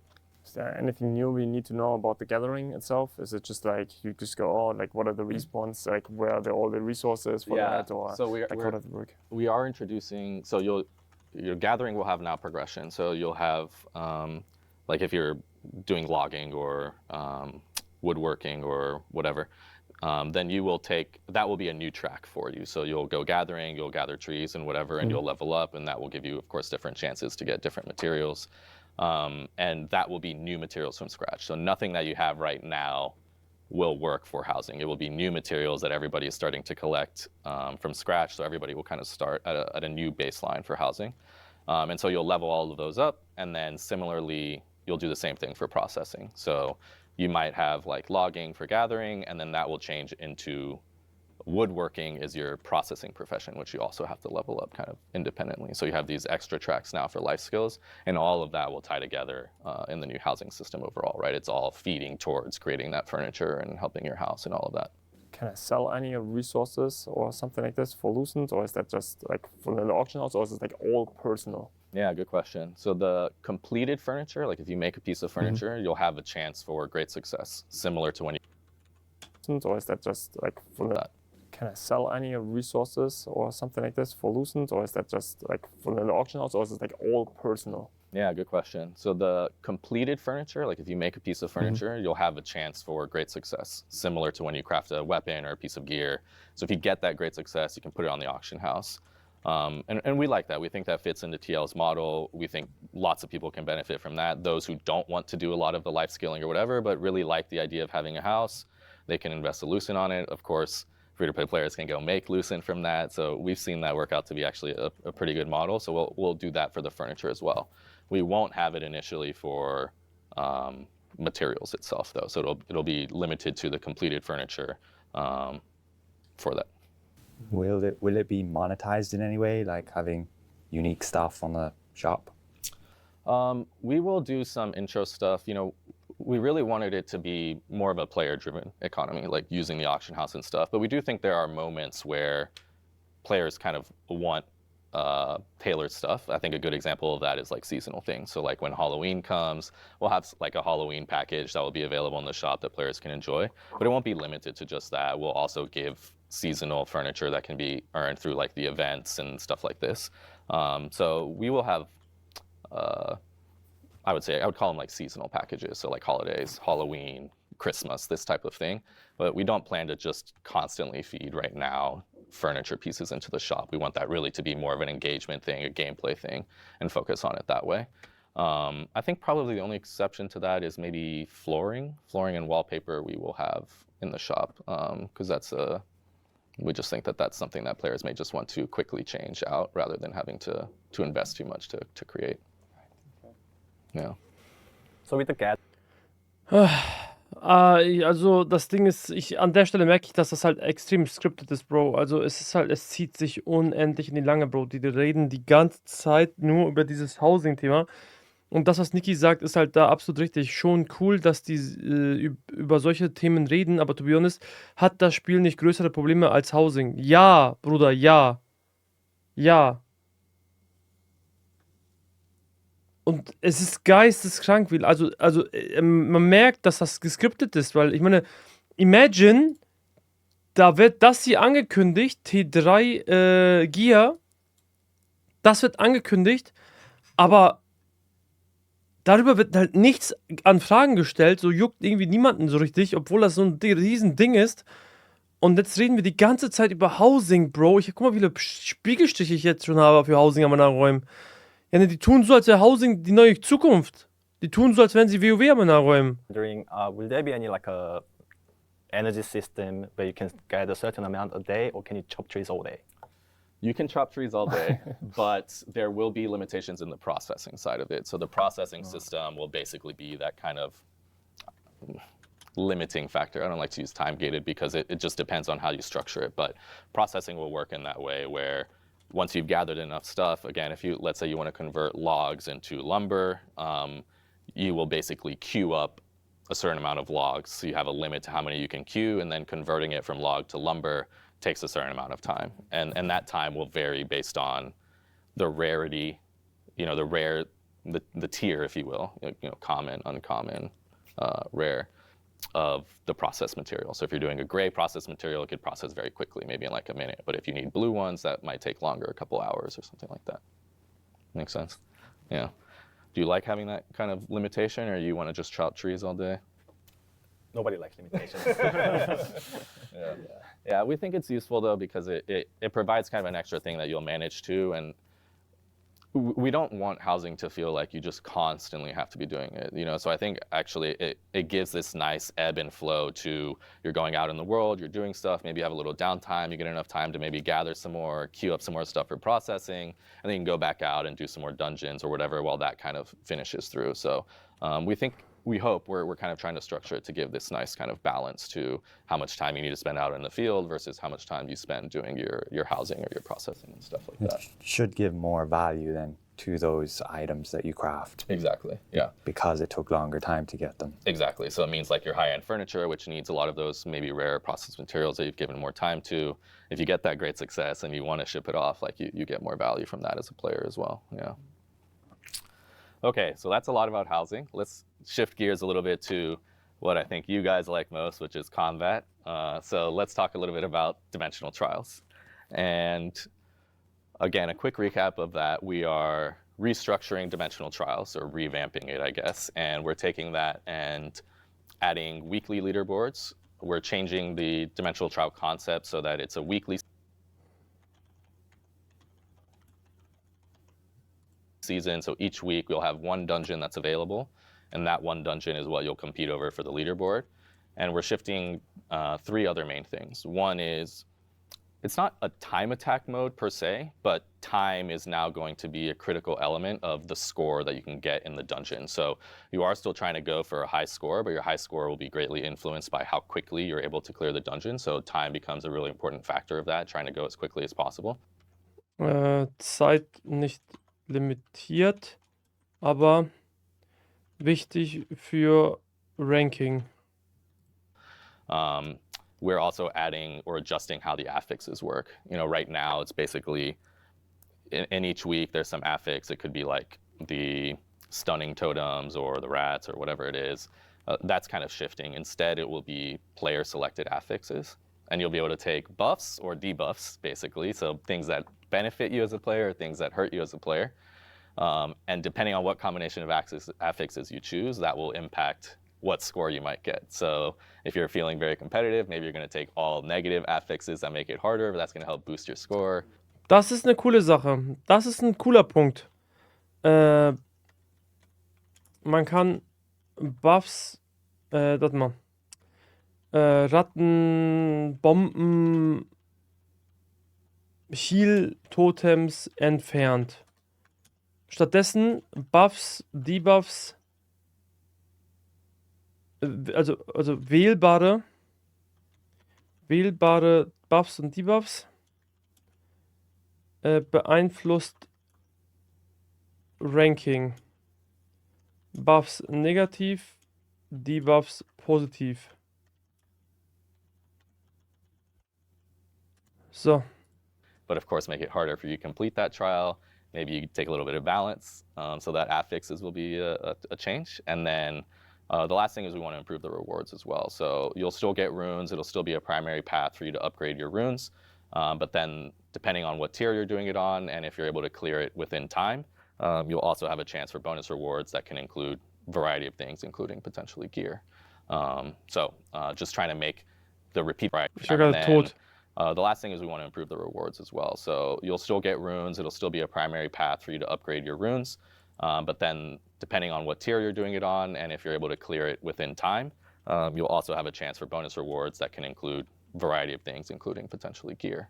So just trying to make the repeatability of those dungeons also still worth it. And then we also think shrinking the leaderboard down to weekly, because you'll get a reward for being on that weekly leaderboard, will make that repeatability also more enjoyable. So that's the quick baseline. What are your initial thoughts? I'm really excited for it. I'm a really hardcore PvE player. And current Dimension Trials is kind of dead, in my opinion. Yeah. So Habt ihr gesehen? Dead. Also der hat Dead gesagt. Der hat zu einem Spielfeature in front of Tico, in front of AGS Kamera gesagt, dass ein Feature dead ist. Und das entspricht der Wahrheit. Das spiegelt die Wahrheit wider. Dimensional Trials, einfach toter Content, Bro. Vor allem, wenn deine Runen hoch genug sind, dann juckt es halt den Hund. Ich meine, ja, für diesen Morph und den Titel kann man halt dafür ein bisschen pushen, aber ansonsten ist das Ding tot. Das ist eine tote Nummer. hopefully brings good rewards. Will it have any shards or prisms to upgrade our legendaries, our heroics? Good question. Because that's like our most meaningful resource right now, currently. So Or maybe unlock stones would be also nice. Like just give we need so many unlock stones right now, especially if you want to have then like a second weapon or a third weapon. Like you will need so crazy many unlock stones. Yeah. Yeah, and we are looking to continue to supply more unlock stones because of the heroic weapons and stuff. So I do think that we will provide some of that. I think you'll also have a need again for other materials because, as I mentioned, Tier 3 gear will release at the same time on September 18th. So you'll have renewed need for gear and progression and traits and all of that, which maybe right now feels a little bit saturated just because we're in the kind of end part of the tier, if you will. So I think that that's something that we can definitely look into and adding, maybe some of that as a chance reward or something like that. So will those leaderboards have like more rewards than what it is right now, a title? Yeah, so the leaderboards will be progression-based rewards. So rather than being as much like a title or whatever else, because they're weekly, it'll be more like if you earn your spot into this, you'll also get rewards that will help you with progression or just kind of character boosting overall. So they'll include that as well. Yeah. But will there be also then like let's say you won this week, right? You have the highest rank. Can you then compare yourself to, I don't know, a few weeks before, like how the groups did before, or like how does it work? Or is it like always you just see who currently is the best? Right now, you'll see who is currently on the leaderboard is the main thing, and we're planning to have 7 dungeons that are rotating through. Okay. So it'll be a long time before that dungeon repeats, which is also something that we think will help keep the freshness alive, and we'll be buffing up and revamping some of the older dungeons as well. So we know a lot of people had a lot of fun with like Tier 2 dungeons. 2-star dungeons. So we're buffing those up. Those will be in the rotation. They'll be harder again now. They'll have those affixes, so that will change some of that. So we are going to bring some of the older dungeons into the rotation that are buffed, as well as new dungeons. So there will be always one active, right? One active. One active. Yeah. Okay. Exactly. And so just for that week, your goal is to basically do the best that you can in that one. And one of the things that we hope to see is that with the affixes, like every group will have a kind of a slightly different path to it. I think one of the things that maybe stalled Dimensional Trials right now is like there was clearly a very meta comp for Dimensional Trials. So you want crossbows to bring your cooldowns down. You need the deadly marker, etc. And hopefully these affixes can give different groups different ways to accomplish it by getting certain debuffs or buffs that will help empower them, so that you get a more variety of groups that can be successful. So currently the affixes only apply to trash runs. Does the new affixes apply to the boss fights as well?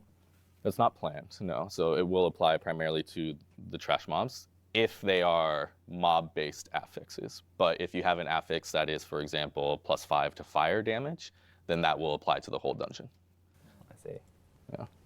And also current trials, there are no limitations. You can play all day if you want.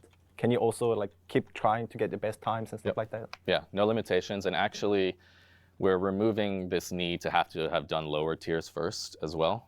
So no more of that. You can just jump straight to higher tiers. And we're actually going to limit it to just 10 levels now. So rather than just trying to say, well, if I just clear 1 level higher, I'll have a better score, even if it takes me forever. We don't really like that concept. It just turns into this kind of, you're just hitting a target dummy for more HP. We really want it to turn into you feeling like you have to take more risks. Now you need to pull 10 mobs instead of just 5 to beat the time or whatever. We want it to be a more engaging play style than just increased mob HP. So we're limiting it down to 10 and really focusing on it's about speed and the affixes you Also, das ist interessant. Ich finde, diese 99 Stufen waren halt eine tote Nummer. Also, auch das, muss ich sagen, ist halt eine tote Nummer gewesen, ne? Also, Stufe 1 bis 99. Ich kenne kaum Leute, die halt so hoch gepusht haben und ich finde auch, dass das halt alles so ein Platzhalter war irgendwie. Und sie reduzieren das Ganze auf 10 Stufen und man kann halt direkt in die Stufe rein, wo man halt hin möchte. Wenn man halt Stufe 7 machen möchte, kann man direkt rein in die Stufe 7 und man muss nicht erst mal vorher 6 geklärt haben oder davor 5 geklärt haben und so weiter und so fort. Take, and how do you personally choose stuff that's harder for you to get more of those point bonuses? Are you killing the monsters that give point bonuses? Things like this. And so it'll be limited to 10 levels, but you also don't have to clear lower levels. So, right away you could jump into level 10 if you feel you're strong enough for that. And are you somehow, like regarding the rewards, are you somewhat limited on how many times you get the rewards? The bonus rewards will be based on Bro, what the fuck? Was ist das für eine Produktion, Bro? Was ist das? Einfach ein Blackscreen mittendrin. how well you do. So the score that you put out, do you beat the minimum or the maximum amount of time that's allowed for you to get that reward? So it won't be that every time you get something beyond runes, but you have a chance to get rewards, and that will vary based on basically how well you perform. But if I perform every time good, I can even do it 20, 30 times a day if I wanted to. You can, but doesn't mean you'll get 30 rewards. You have a percentage chance to get a reward assuming you do well. Okay. So you can still grind infinitely and get reward. There's no limit to the rewards, but it's just going to be based on that percentage chance. Okay. Yeah, that's good. Because the current system of trials is like you get to the achievement points, and then you kind of don't worry about the leaderboards because it's just the title. Yeah. Some, sure, they'll push to the max, and then you'll get multiple yeah. groups edging each other with those highest tier levels. Yeah. But most just want to take away the rewards, and then that's it. Yeah. So the new system will create the rewards solely based on the leaderboard, and then the chance to get bonus rewards based on how many negative affixes and the time completed, right? Let's just say like your score. Like you get a score for every dungeon that you complete. That score is comprised of how fast you do it, how difficult was the dungeon, what level was it. So there's multiple factors that go into your score. And then assuming your score is good enough, like you have a chance to then get extra rewards beyond the runes. And you can do that. You can just farm the trials infinitely if you would like. Okay. What are those negative affixes? Can you say? It's still being tested, so don't call me out on that. But it's just going to be things that make it more challenging. Maybe monsters hit harder, or if they're clustered together, maybe they do more damage. There's a lot of things that are being play tested, and so I don't really want to call any out because they could change. But we're hoping that it works in a way where just depending on your weapon combinations in your particular group of friends, like we just don't want to end up in a spot where ideally you as a person are having to change your build because your friends say, okay, this is the only one that works in trials. We're always trying to avoid that, where players can try to play the builds that they like best, or at least the weapon combinations that they like best. Sometimes you do have to tweak your build, of course, for high-end PvE. But yeah.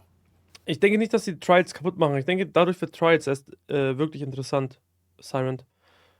Ich finde, die Übersicht von 1 bis 10 und dann halt das Ganze zu verbinden mit einem Ranking-System und dann halt bedeutenden Loot zu geben an das Ranking-System ist viel besser. Ich meine, was hast du von den aktuellen, was hast du aktuell von den Trials? Nix, gar nix.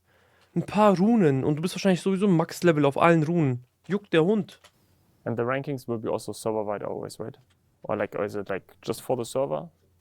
The ranking? The rankings will be for the server. Yeah, the server. server specific. Because right now, some people are switching to dead servers just to be high ranking. Yeah. Well, they can do that, I guess, if they want. But if it's a weekly thing, I don't think people can switch possibly that quickly. They'd have to stay on there permanently, yeah. Soll es nicht wöchentlich resettet werden, das Ranking? Ja. Ja, aber dafür kriegst du auch halt Belohnungen. Und die sind bedeutender Ranking-Stuff.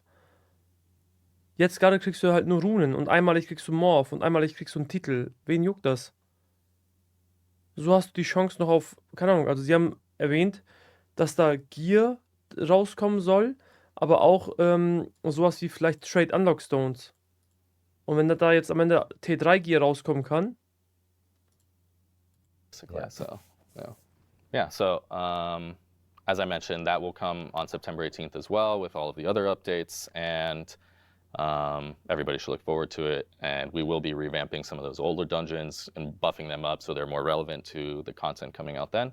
And then, of course, the new co-op dungeons will also be part of the rotation. Just the tier 2 dungeons, or also the 1-star dungeons, or just the 2-star. 1-star didn't have dimensional trials, and we're not adding those in right now. But yeah, just the 2-star for now. Should be fun because we have quite a lot of dungeons, and if there's only one a week, then it'll be a while before you get a repeat of the same one. Yeah, you know, we went back and forth on that a little bit. To should it be 1, should it be 2 dungeons? But we think as long as there's enough challenge in that 1 week, even if you don't play it every day, if you play it just a few times in that week and really try to push for it, it should be pretty engaging. And then you get to move on to a new dungeon and, you know, not get oversaturated too quickly.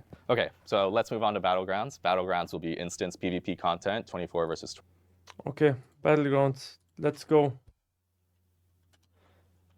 Battlegrounds. Instanziert 24 versus 24.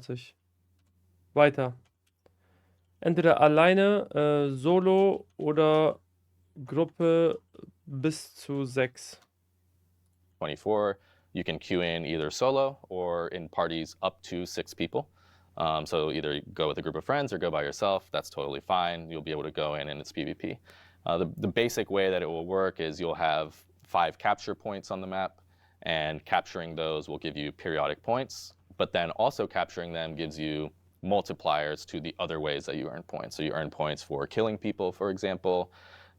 Just as a brief example, maybe if I kill you, I get 1 point, but if I have a capture point, maybe now I get 2 points or 3 points, and they all have different multipliers and different rules.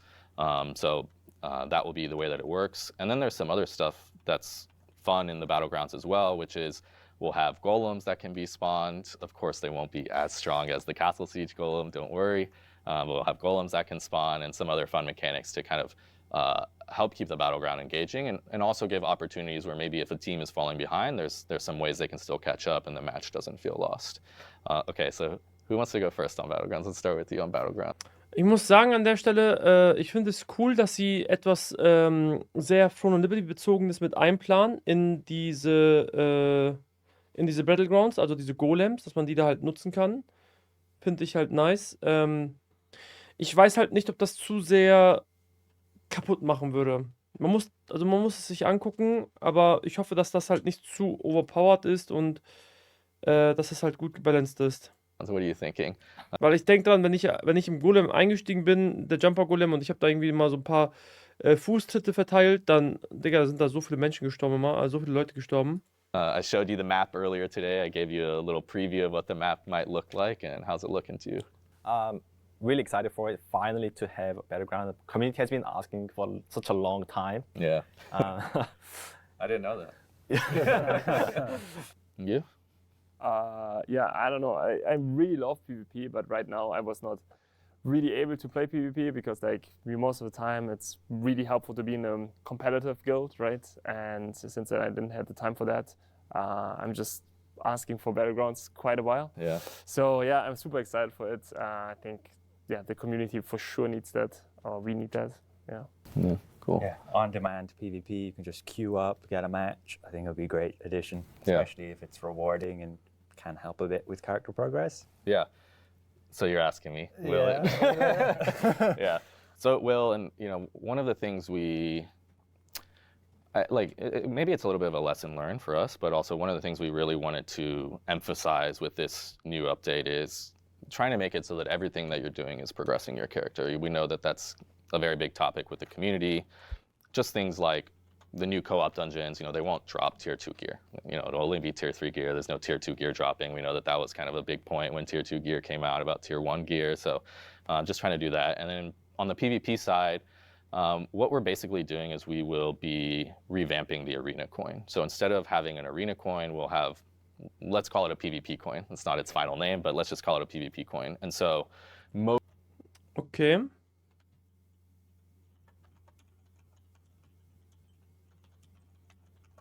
Okay. most of the PvP content that you do now will reward this coin that then you can spend in a special sort of PvP shop that you can buy progression with, you can buy gear with, you know, so you can do lots of things with that to just help progress your character. Because we want you know, our kind of philosophy is if you do everything in the game, you do all the PvE, you do lots of PvP, you should get the most progression. But also if you just want to do PvE, you can progress just fine. And if you want to do just PvP, you kind of have that option too. So, you know, that shop will have runes and skill books, artifacts, gear, whatever, you know, players need to buy. And then doing Battlegrounds will reward those new PvP coins that you can spend in that shop.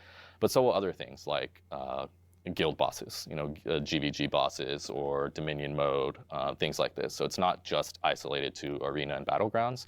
Other forms of PvP will also reward those coins so that if you're doing more PvP, you get access to those coins. That's decent, yeah. Yeah, you like it? Yeah, I'm just like, I don't know, there's like, you have right now, the end game for PvE will be the dimensional trials, right, mostly, and maybe the raid.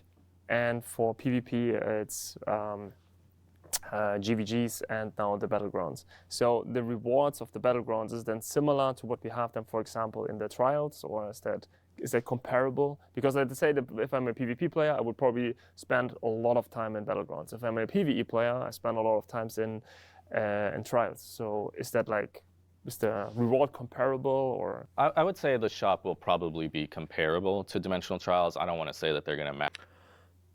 Wichtiger Punkt, Leute. Also, ein Punkt, den viele PvP-Spieler, danke Ali für den Raid, herzlich willkommen, Salam, moin. Leute, auch ein Shoutout an den süßen Boy. Wir sind gerade mitten in einer Reaction, ich komme euch später einfach mal besuchen. Ich will kurz meinen Satz zu Ende bringen. Also, eine Sache, die Hardcore-PvP-Spieler in MMOs nicht mögen, ist der Aspekt, dass man, um PvP spielen zu können, erstmal PvE machen muss.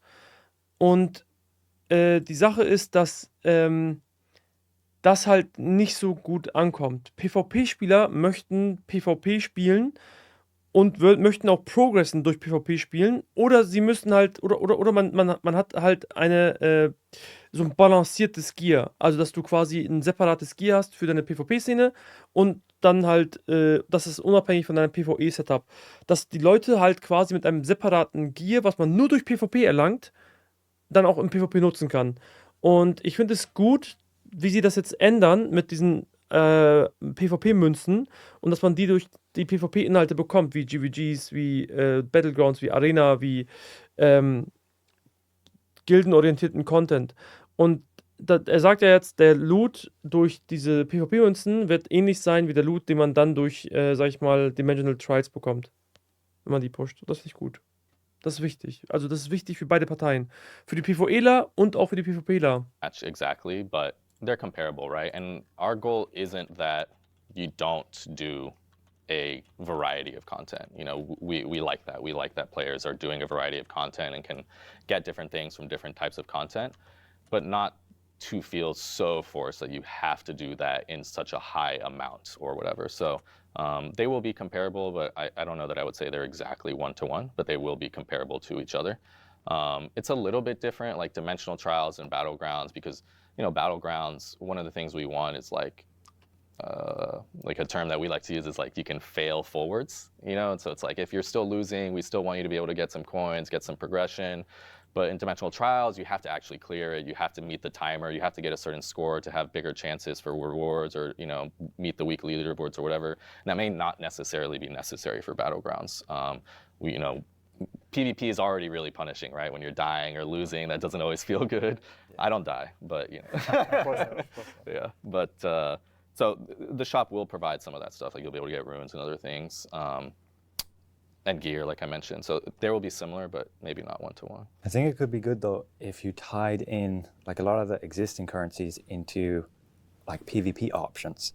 So for example, imagine you went into PvP, you got kills, and it would spend Abyss tokens, and then they would get rewarded off that. Or you'd play Battlegrounds, or like a lot of the existing currencies into like PvP options. So for example, imagine you went into PvP, you got kills, and it would spend Abyss tokens, and then they would get rewarded off that. Or you'd play Battlegrounds or Arena, you'd complete your match, and you could open a chest spending your 2-star dungeon tokens. Yeah. Just just to have these alternative play stats. Like if I just wanted to play mainly PvP, then I could, and I'd get the rewards versus a player who's playing PvE. Yeah. I mean, we'll monitor kind of. Das ist halt das, was ich meine, ne? Also, dass man halt als PvP-Spieler, der nichts anderes als PvP machen möchte, seinen PvE-Stuff trotzdem gecleared bekommt, indem man halt PvP macht. Versteht ihr? Also, er schlägt jetzt gerade vor, ob man nicht vielleicht die ganzen Marken wie Abgrundmarken und T1 und T2-dimensionale Marken, ob man das alles nicht vielleicht durch PvP einlösen kann und man nicht gezwungen ist, dann noch am Ende des Tages PvE machen zu müssen, ist ein guter Vorschlag. How it is. One of our goals, or like one of the things we're thinking right now is it's not whether or not you should only be able to play one or the other. It's, okay, if you're only doing PvP, you're absolutely going to make progress. If you're only doing PvE, you're absolutely going to make progress. If you do both, you'll probably make the most progress, right? So we do think there is something to be said about rewarding people who are willing to invest into more areas, more parts of the game, and invest more time and more engagement. You know, that should be more rewarding. So we don't want to end up necessarily in a situation where, you know, you only do this one piece of content, yet you get the same thing as everyone who is, you know, participating in everything else. So we don't want to go quite that far, I would say. But because we are introducing PvP progression, or the ability to progress in PvP, I think what you'll find now is if you're a hybrid player, you like to do a lot of everything, you'll probably get the most progression out of the game. And if you focus on one area, you're still going to make meaningful progression. Digga, das Ding ist, wisst ihr, was ich halt absolut traurig finde, ne? Ey, damals, als sie Wargames eingeführt haben, ne? Und also, da haben die ja schon sowas gesagt wie, wir führen jetzt erstmal Wargames ein, ohne Belohnungen und gucken uns das an und werden halt gegebenenfalls Belohnungen hinzufügen. Bro, das ist jetzt inzwischen fast ein ganzes Jahr her, dass sie das gesagt haben. Diese Wargames, die wurden im November released damals. Im November, Bro. Und wir haben jetzt inzwischen das nächste Jahr und August. Fast ein ganzes Jahr haben sie gebraucht, um diese Erkenntnis zu bekommen, die es eigentlich schon seit Jahren an anderen MMOs gibt. PvP-Spieler durch PvP machen voranbringen. Und dass das erst jetzt kommt, ne, das checkt die Leute ab. Da kann ich verstehen, dass da die Playerbase auch dann irgendwann nicht mehr vorhanden ist. Selbst die PvP-Spieler flüchten inzwischen. Bro, die PvP-Szene ist auch nicht mehr das, was sie war. In a similar way, if you only do PvP, you know, we hope and expect that you can progress in a similar way to someone who only wants to do PvE. Again, is it one-to-one? Probably not. Some areas may be better on one side or the other, but we want them to feel similar. Is there an MMR system or a ranked system, something?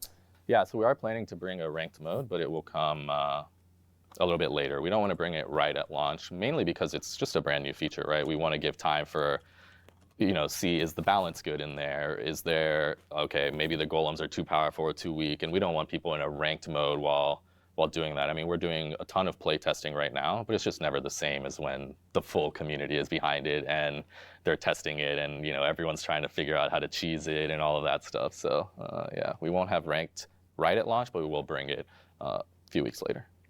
But it's tied to an MMR system. It is, yeah. It's tied to an MMR system, yeah. Okay. Will there be like a weapon restriction like an arena?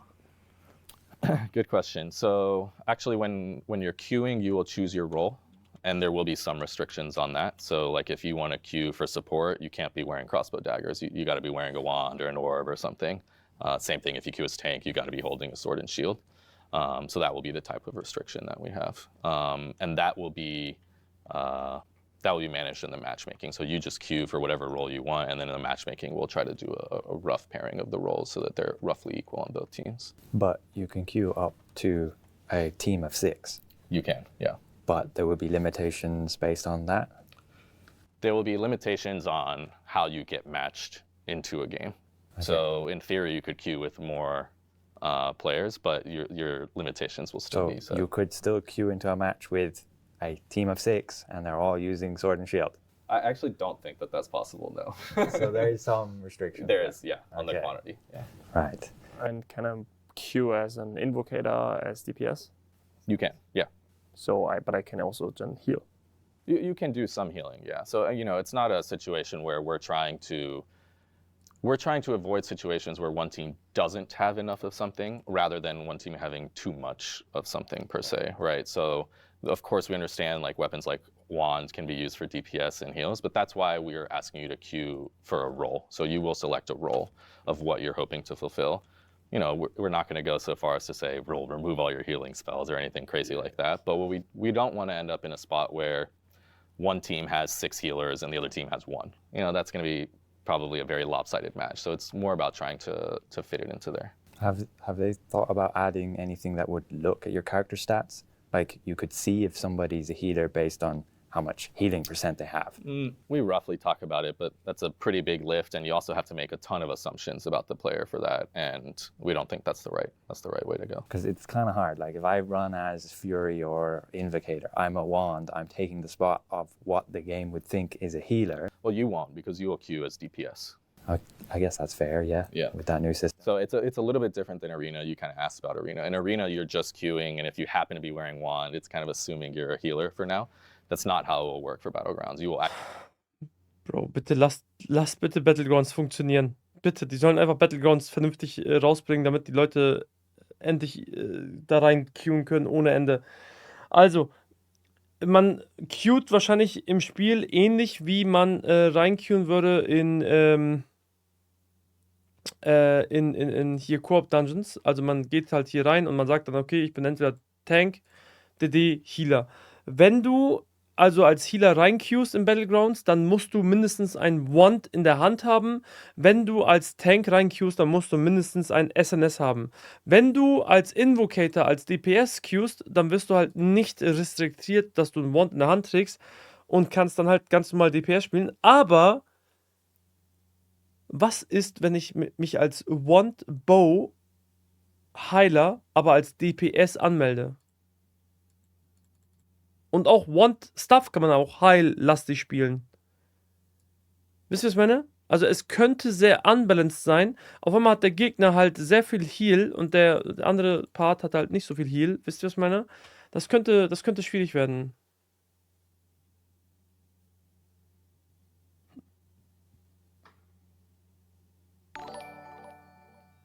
Danke für den Follow, Joel. Ja, mal gucken. actually choose what role you're looking to fill. So you would choose the role of DPS. Very good, yeah. That would be. Also, another concern as a solo queue player is matching with full of premates. Will the matchmaking system match us with like equal premates? So we're looking into how to do that for ranked. In the normal mode, we're going to be a bit more loose. You know, we expect that to be a little bit more of a casual area for casual players. Some will be pre-made, some won't. In the ranked mode, we'll handle that more succinctly, and we'll share those rules as we get closer. But we'll want to make sure that the ranked mode has a little bit more of a structure to it, because that's usually where our most competitive players will be. Whereas the normal mode will be a little bit more casual. And we understand initially when ranked mode isn't. Battleground shop, no restricted shards by and no restricted prisms by, damit auch die letzten PvE-Jünger Battlegrounds spielen wollen. Für die Rewards brauchst du extrem viele Currency, aber unlimited Upgrade-Items und Shards für Legis. So kann man alle reinbaiten und alle werden farmen wie die Dummen.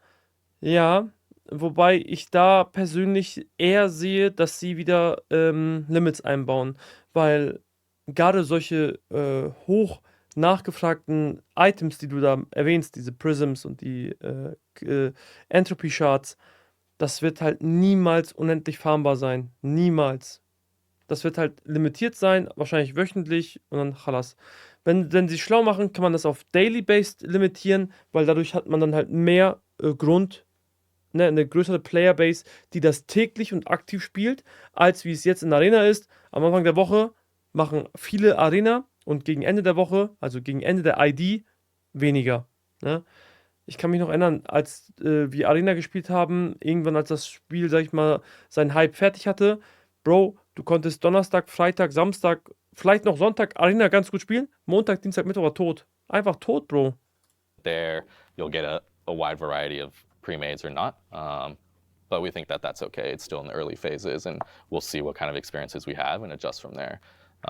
We've talked a lot about like how much restriction to have, and our philosophy right now is we want to have kind of base restrictions, but not overly restrict what players can do, because again, you just have to make a lot of assumptions on what the community may or may not want. We think it's better to have some base restrictions, let y'all start playing with it, and then adjust from your feedback. Also, one of the community's biggest concern is that we're going to have a lot of new players through Hyperboost. And it's really hard to get into PvP without the proper PvP set of gear. So will there be any form of like equalization in the game mode to balance that out? Yeah, good question. Right now, we're not planning on that. And to your Hyperboost question specifically, I think if you're a new player and you really want to get into PvP right away, you should get on the new Hyperboost server, because all the characters are going to be starting from scratch there. So all players will be new on that server, and that's a good place for you to feel like, okay, I have subpar gear, or subpar mastery, or whatever it might be, but I can jump into PvP kind of right away because you're starting fresh with everyone. So we do like having that Hyperboost server for that. If you're going on an existing server, you're kind of making that decision, right? That's how we view it, is you're making the decision that maybe you're not going to be quite as, up to speed as existing players. But also we are introducing tier 3 gear. So, this will be kind of a new soft gear reset to some extent. Everybody's going to be reworking their way up on that. And so there is no normalization. We do believe that the power you've worked on getting, the investment you've made is important, and you should be able to take that with you into, where you're fighting. An der Stelle muss ich noch was mal anmerken, Leute. Mir fällt noch eine andere Sache ein, die mich auch jetzt gerade richtig verstört.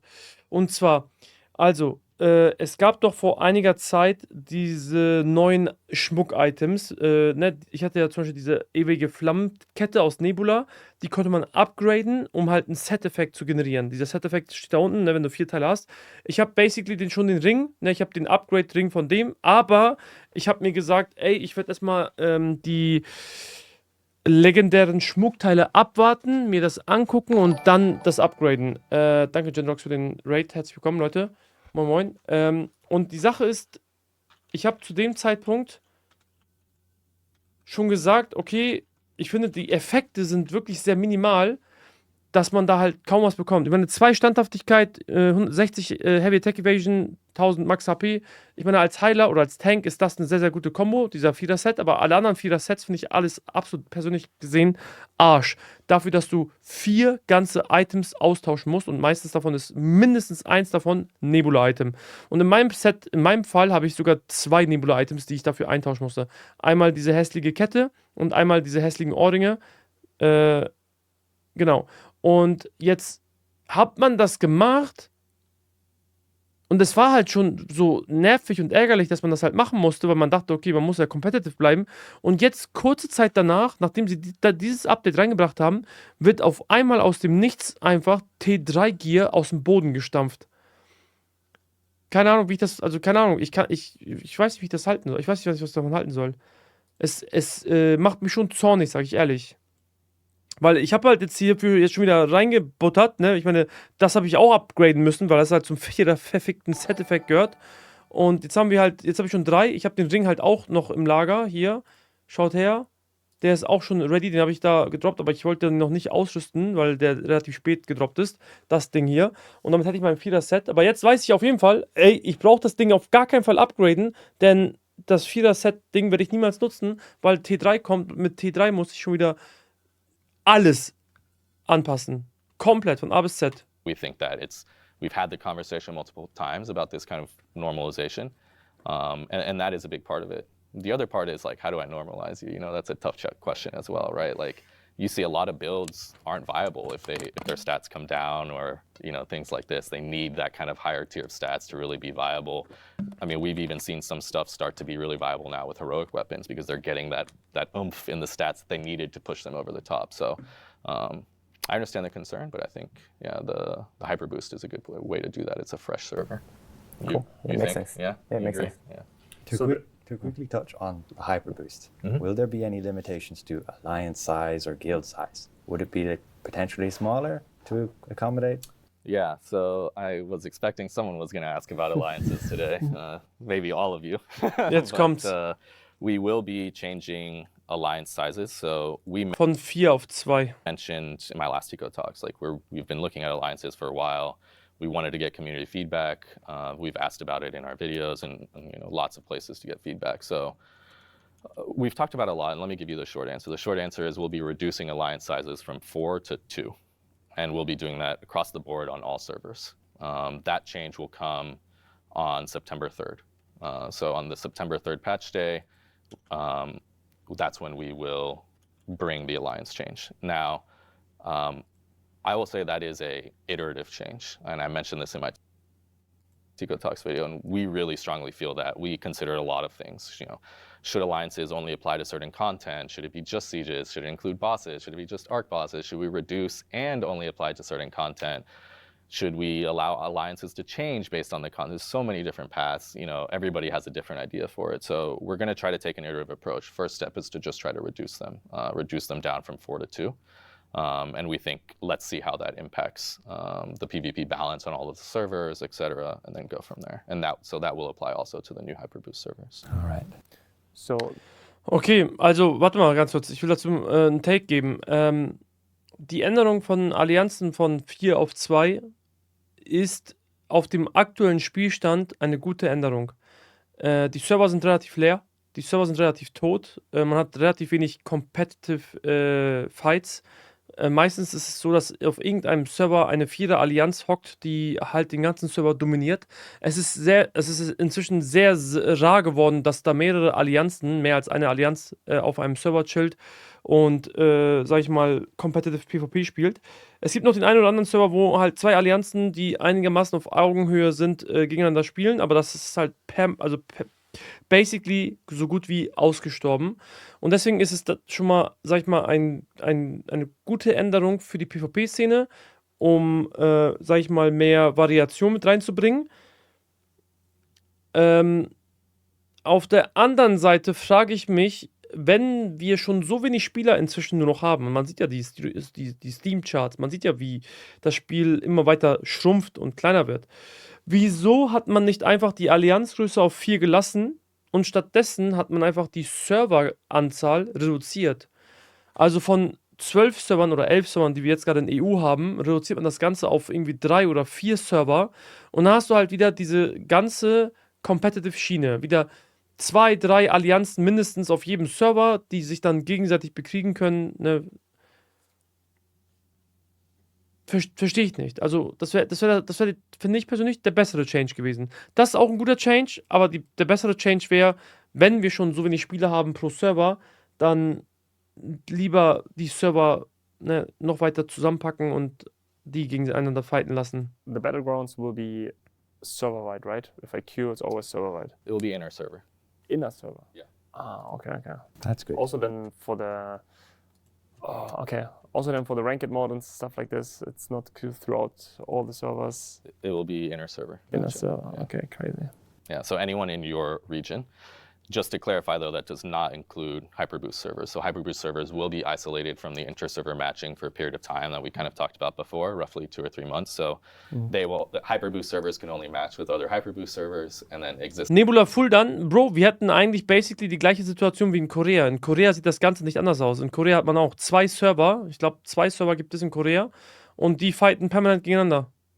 Existing servers can only match with existing servers until eventually, we merge those in together, or we unify them. Till you feel they've caught up, yeah. Yeah, exactly. Till we feel that. Also ich fände das halt auch insgesamt besser, weil dadurch die Community zusammenwächst. Versteht ihr?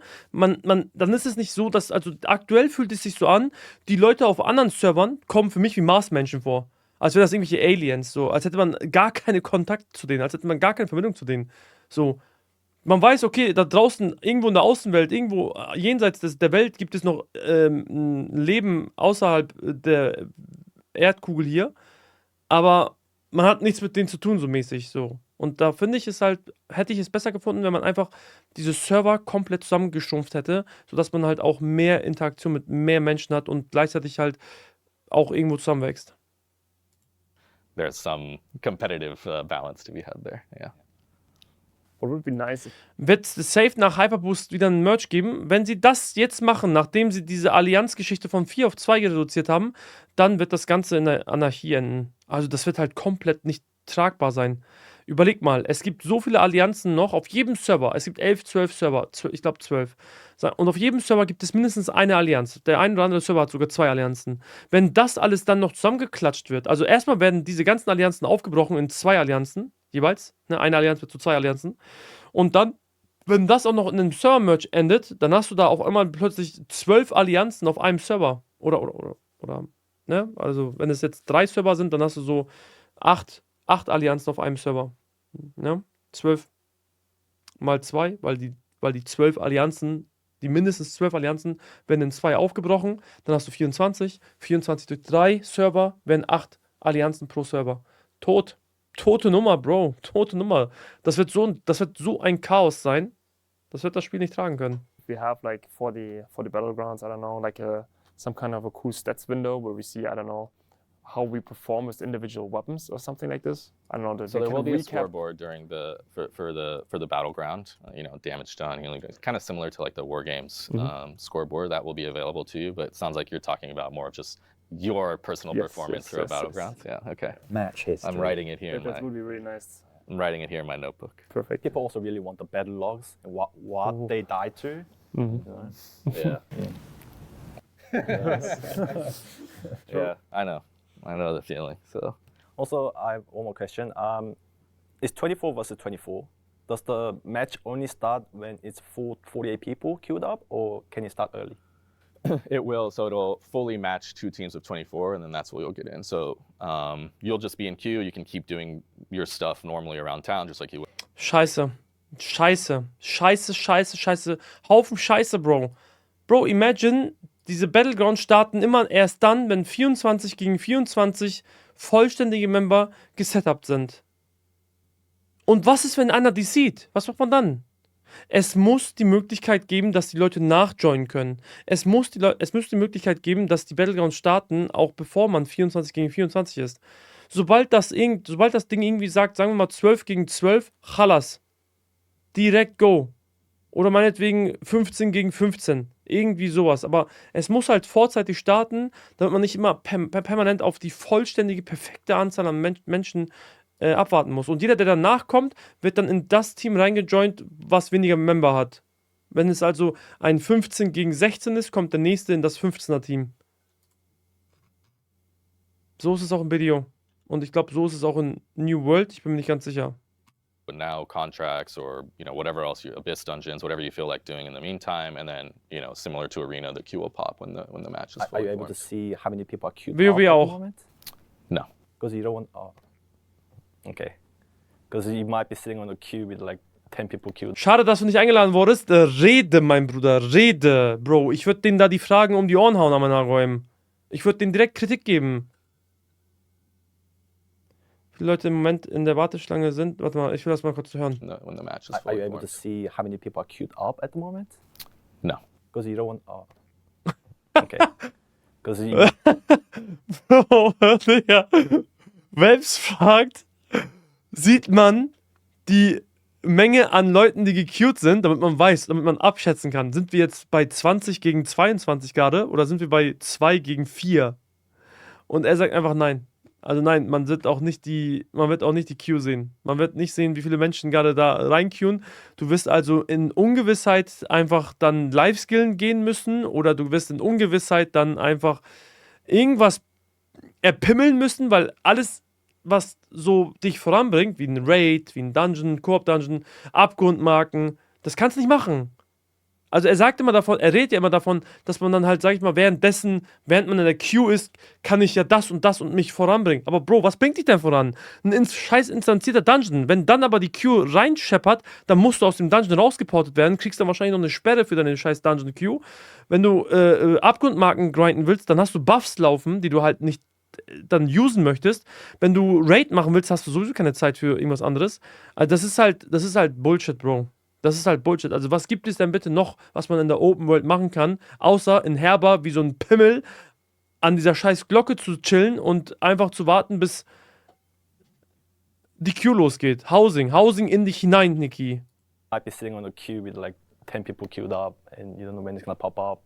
Oh, you mean like how many have filled, kind of like your co-op dungeon? Yeah, I actually don't know that answer. I can find out about that though and we'll share that. I don't know if we'll track how many slots have been filled or whatever. Okay, ich nehme das zurück. Scheinbar ist er sich gar nicht sicher, ob das jetzt da ist oder nicht, diese Queue. Okay, das müssen wir aber notieren. Das ist ein wichtiger Punkt. Queue-Anzahl ungewiss.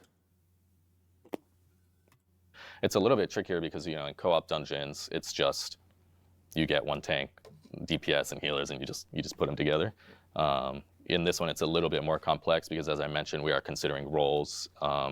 How many have you got enough tanks? Okay, now you got enough tanks, but they queued as a team of 6 or a team of 1 or a team of 2. So things can shuffle around. So I think it's a little bit harder to display that. Du kannst auch in der Queue doch super dein Haus einrichten. Ja, das Haus in dich hinein Hobby. So it'll probably just kind of be a timer.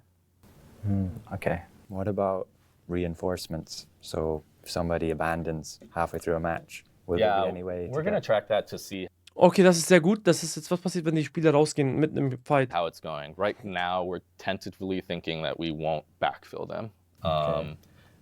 But Tote Nummer, Bro. Also, Bro, Battlegrounds, Bro. Tot. Guck mal, was da steht. Momentan gehen wir vorläufig davon aus, sie nicht wieder aufzufüllen. Also stell dir vor, du hast DC. Du fliegst raus. Dann spielst du 23 gegen 24. Und da wird niemand nachjoinen können.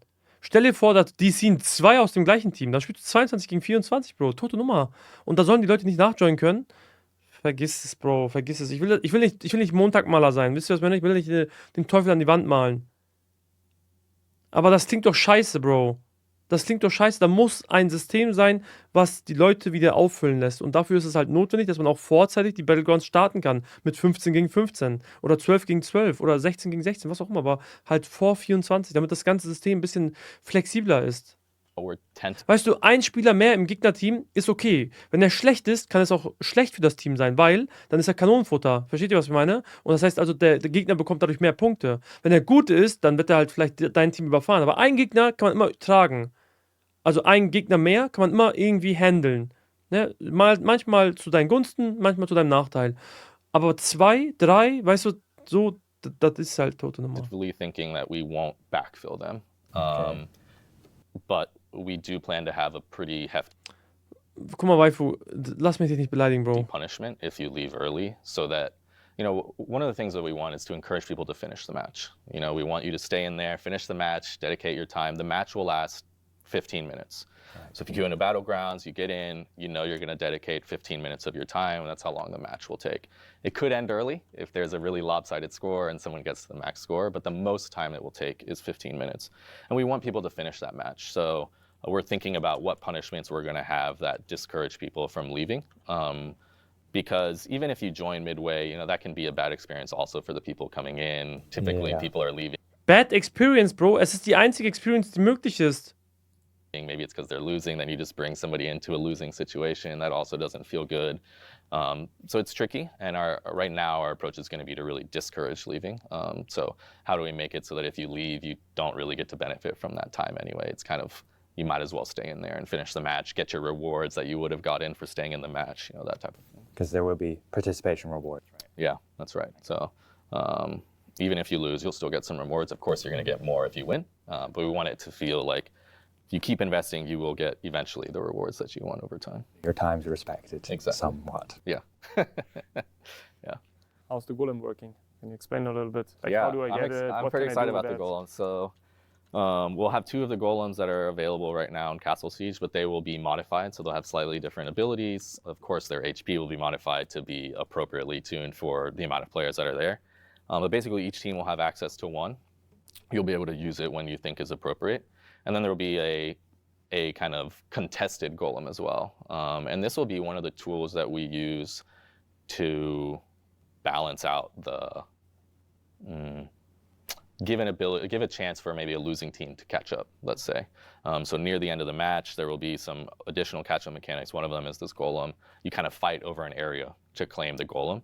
But where that area is can vary on the map based on if one team is significantly losing or not. So if I'm on one team and you're on the other, and of course you're losing by a lot, then the golem will spawn much closer to your spawn, or not the golem, but the area you fight over will be much closer to your spawn. So giving you that advantage, making it easier for you to hopefully capture that, and then you get that kind of extra golem to see if you can, make some plays happen and catch up.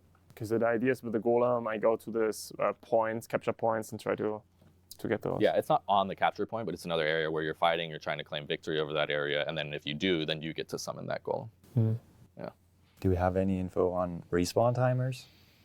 Yeah, the respawn timer. Well, yes, but as I mentioned, we're still doing a lot of playtesting. But right now, I think it's around 15 seconds is what we're targeting, and you do get to spawn with full HP and mana. Wow. Thank God.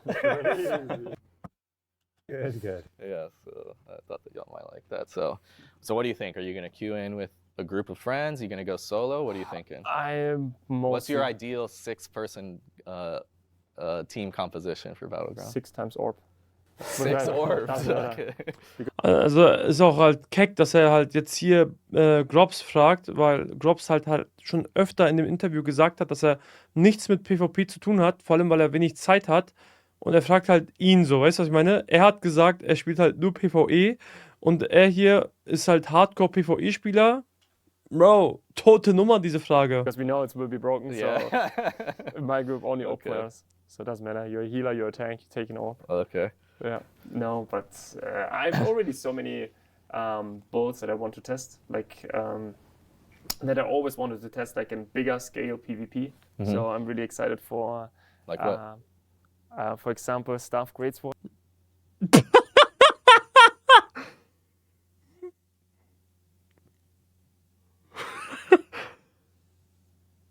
Stuff Greatsword will er testen. Like that, I'm really excited for. Like what? For example, Staff Greatsword. Like. Bro, er sagt einfach, er will Stab-Großschwert testen, Bro, im PvP, Yeah, im Battlegrounds. Not Ey, ich hoffe, bitte, lieber Gott, ne, wenn du mich liebst, ne, wenn du mich einmal erhörst, ne, bitte schick Grobs in Crimzerks Team, lass ihn so richtig schön crash-outen mit diesem wunderschönen Stab-Großschwertspieler. Bitte, einmal rein in Crimzerk, rein damit. like the. You Like, I wanna play, like- you love off-meta builds. Yeah, I love off-meta builds for sure, but I Ah, want natürlich liebt er das. Hörst du das? Slowing build, you know? Hörst du das, And Krim? Test like some stupid. Endlich combination. hinein, I Bro. loved it, and I want to test that like in larger scale PvP. Okay. So yeah. So 6 orbs. What's your ideal team comp? Ideal team comp, or me as a DPS and 5 healers. Was? DPS und 5 Heilers, achso. Yeah. Do you do that much damage? I can do 5 healers. I don't know. And you? I mean, Also da muss halt, wenn er halt full Pocket healed werden will, dann muss halt ein Tank mit rein, der einfach nur seine Devo für ihn zündet. generally, your team, you want it diverse. You want to have a mix and match. answer here. You want to have a mix and match of different skills and buffs from all the different weapons. So, yeah, I'm not fully set on what I would take, but generally, what friends are available. That's for the most right answer, cases. yeah. Whatever my friends are playing to form a party of 6 is what I'll That's take. generally the important part. Yeah. The most fun as well. What is yours? Me? Also, ich würde folgendes antworten auf so eine Frage. Ich würde erstmal gar nicht zu 6 queuen. Ich würde maximal zu 5 queuen. Am besten 2 Heiler, ein Devo-Tank, 2 DDs. Am besten vielleicht 2 DDs, die auch irgendwie miteinander synergieren, also die irgendwie eine Connection haben, sodass man, also sowas wie zum Beispiel einen Greatsword Dagger into einen Crossbow Dagger als Beispiel. Yeah. Seeker. Makes sense. Crusader. Scorpion. Okay, also er sagt Heiler, ein Devo-Tank, Scorpion ist Expo Dagger. Spellblade.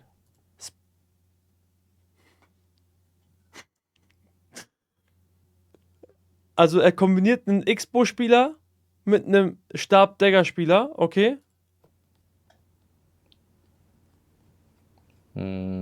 Scorpion again. Noch ein Expo. Na klar. Was passt besser zum Spellblade? Noch ein zweiter Expo. And Another one, Scorpion.